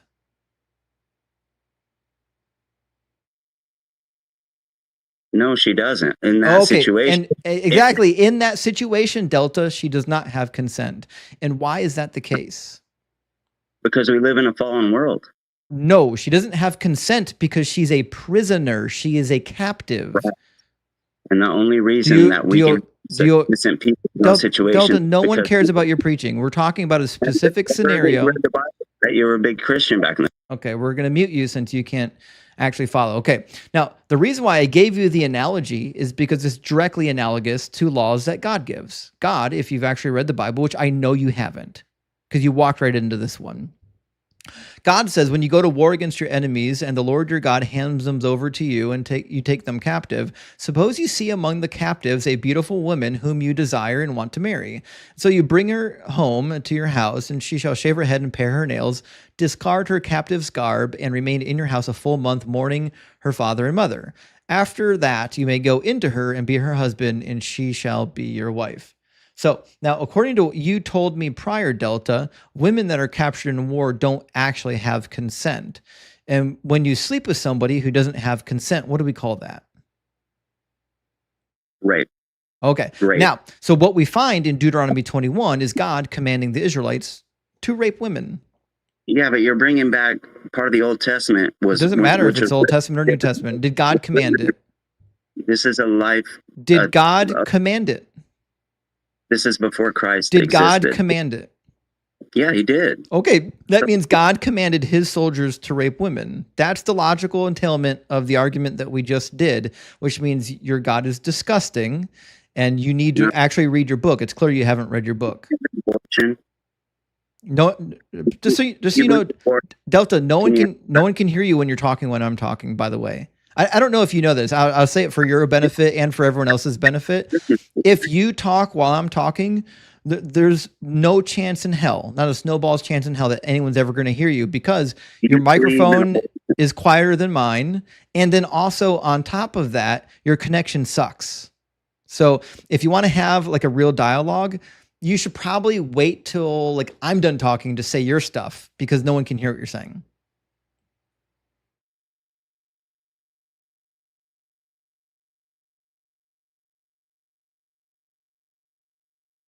and he dropped or his connection gave way. One of the two. His connection was dog shit. I assume he just ran away.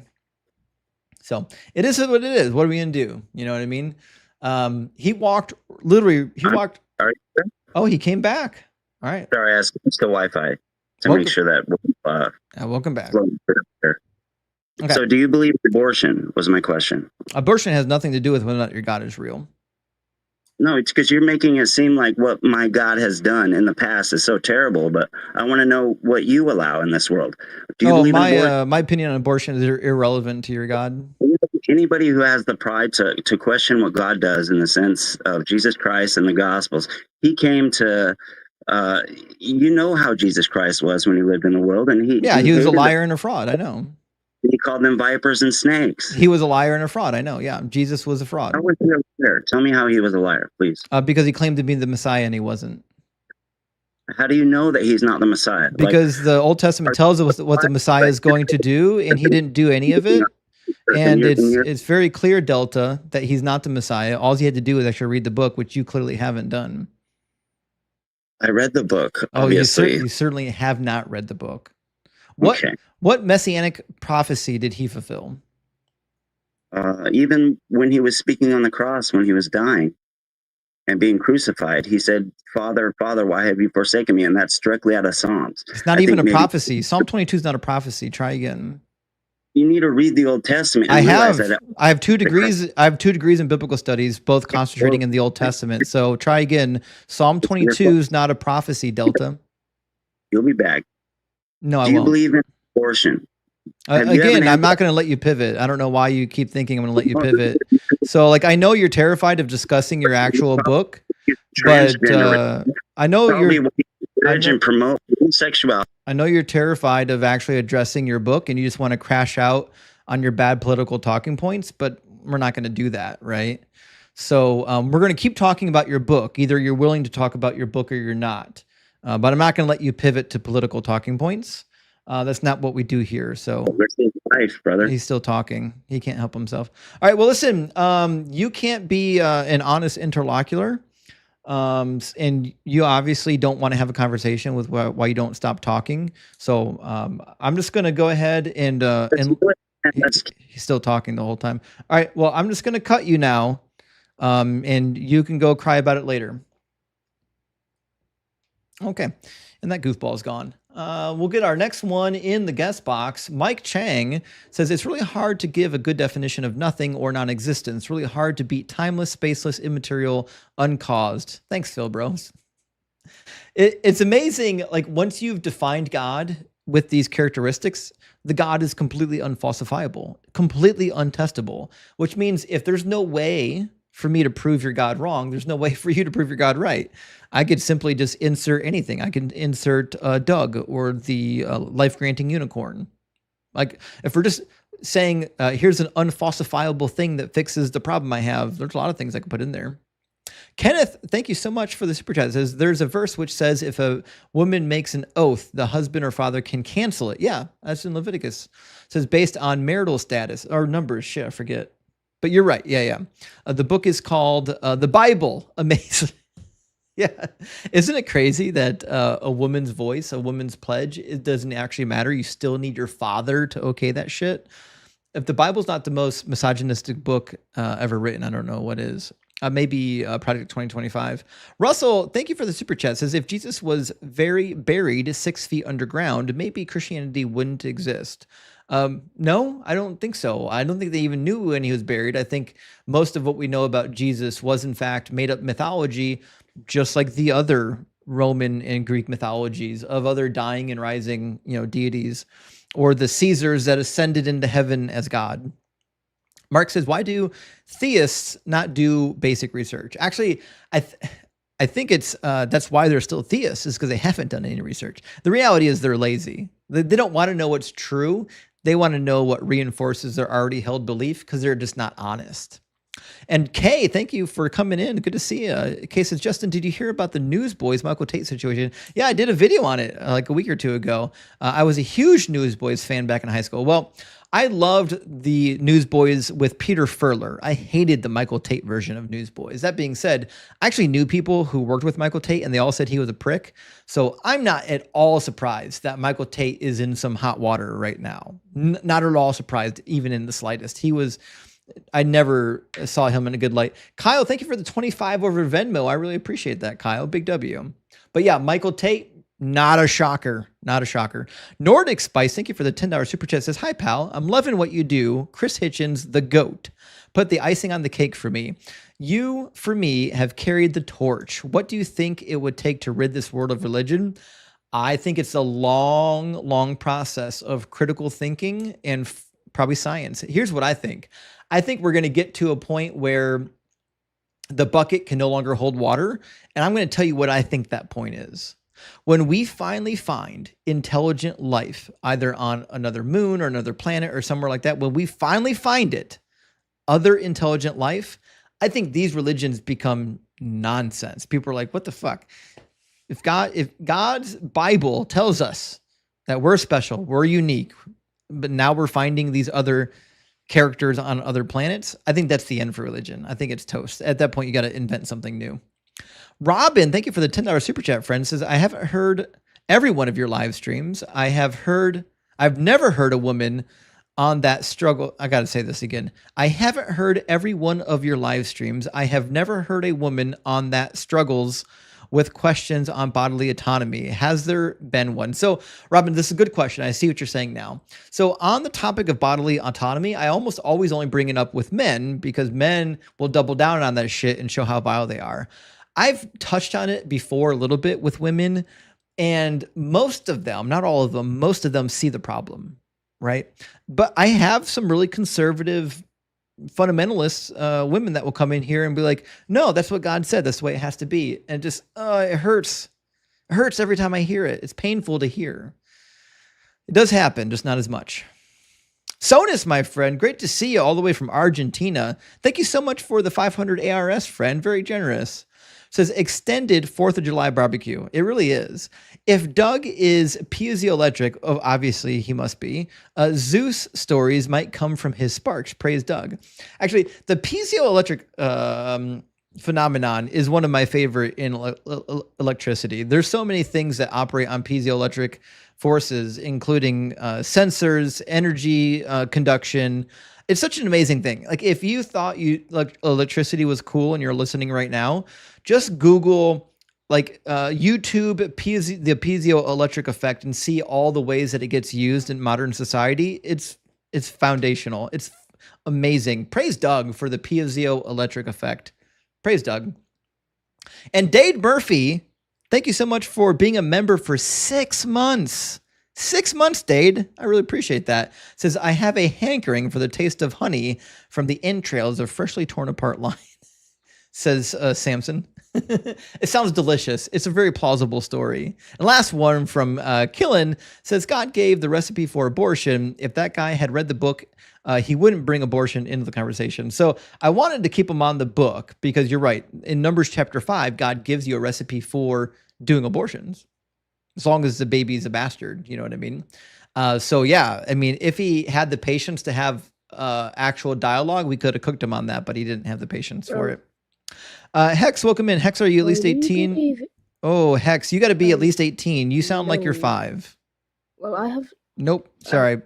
18 or older. We don't do children here. We leave that up to the Catholic priests. Fry, you nailed it. Yeah. Could you comment on Numbers 5, 11 through 22 about the ordeal of bitter waters? Yeah. So it results in a miscarriage. I think the confusion is because in most translations and also in the Hebrew, it's not exactly clear. There's an idiomatic usage. It says in a lot of English, it's her thigh will rot or it will fall away. So the verbiage that's being used in the Hebrew Bible is they almost very rarely will they come out and say genitalia. Like they're not going to come out and say penis or vagina, right? They're not going to say that, right? So they always use euphemisms like the thigh, right? So when it says that the thigh is going to fall away, it seems to be implying that the uterus or the organs are going to discharge. It says that. And if that's the case, if the woman's pregnant, if she's been unfaithful, now she's pregnant, that means there's going to be a miscarriage, right? And if that's the case, that means God is okay with induced miscarriages, which are abortions. And this shouldn't be a problem because God's totally chill with executing even your children while they're alive. Deuteronomy 21 says you can execute the rebellious son. I mean, it's just right there. And also, the penalty for accidentally unaliving a fetus in the womb is not the full price of a human. It's a different price than if you had killed a human. So, God damn says, I'll try to convert the aliens. You know what? They'll try to. You're not wrong. If Christians found out right now that there were aliens on other planets, they would be putting mission trip money together right fucking now to fly to Venus, to go to Venus to tell them about Jesus. That's how toxic their religion is. I got 2 more super chats, friends. Kyle says, have you seen that experiment where they showed the bumblebees like to play? Interesting how a bee can show play behavior. Actually, I've watched a lot of bee behavior. Actually, my dad did some beekeeping when I was younger, and they're really interesting creatures, but they seem to have a moral framework. They seem to have systems and laws. They seem way more intelligent than we give them credit for. So the fact that they have enough abstract thinking to play games, I'm not shocked at all. In fact, I did see one video of a bee playing a trick on other bees, which means they got pretty good abstract thinking capabilities and they have problem solving capabilities. So like the animals are way more intelligent than we give them credit for, friends. And Chino, thank you so much for the $5 super chat, says the way to see faith is to shut the eye of reason. Benjamin Franklin. I didn't know he said that. That's a really good quote, but I think you're right.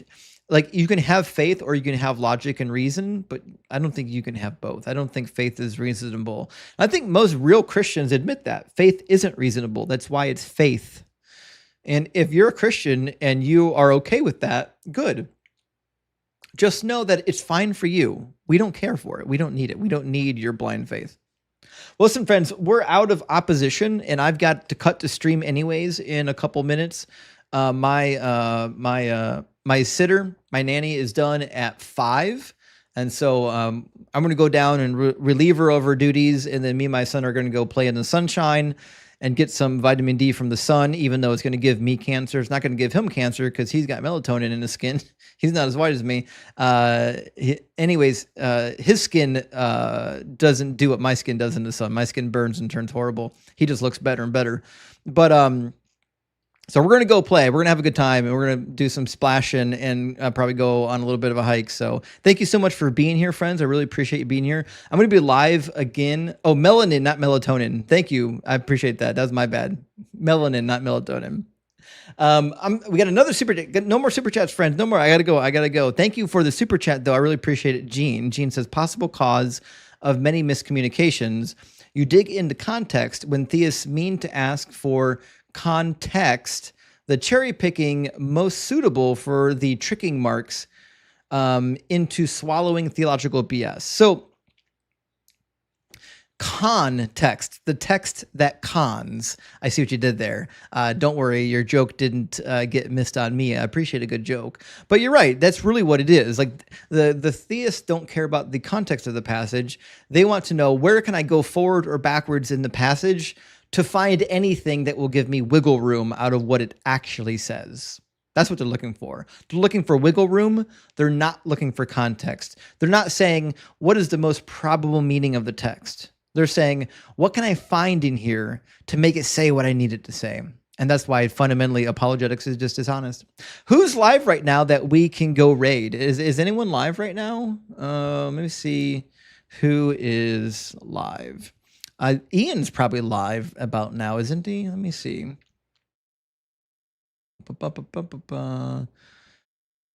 Let's see. Obviously, Dean and Parker are live. I don't see Ian live. Is Joel live? No, Ian is live. All right, guys, we're going to go raid our friend Ian on TikTok and on YouTube. Let me pull him up real quick. We're going to go raid allegedly Ian. There he is. He's live right now. And he's making a huge run. He's got like 30,000 followers in like the last month. He's crushing it. Go follow our friend allegedly Ian. His name is Ian, but his handle is allegedly Ian. I don't know why it's not showing. Usually the handle is showing up here somewhere. But our friend allegedly Ian will show his main page. Allegedly -Ian is the title. So let's go raid allegedly -Ian on TikTok and on YouTube. I'll see you over there in just a few minutes. I'll say hi to everybody. But thank you so much for being here, friends. I really love and appreciate you. Thank you for everyone who subscribed. Thank you for everyone who super chatted. Thank you for everyone who sent subscriptions. A big thank you. For anyone who doesn't want to subscribe on YouTube, I do have a Patreon now in my profile. You can subscribe on Patreon and still get access to the cheat sheet. So big W, friends. And we've got Doug merch in the shop now. And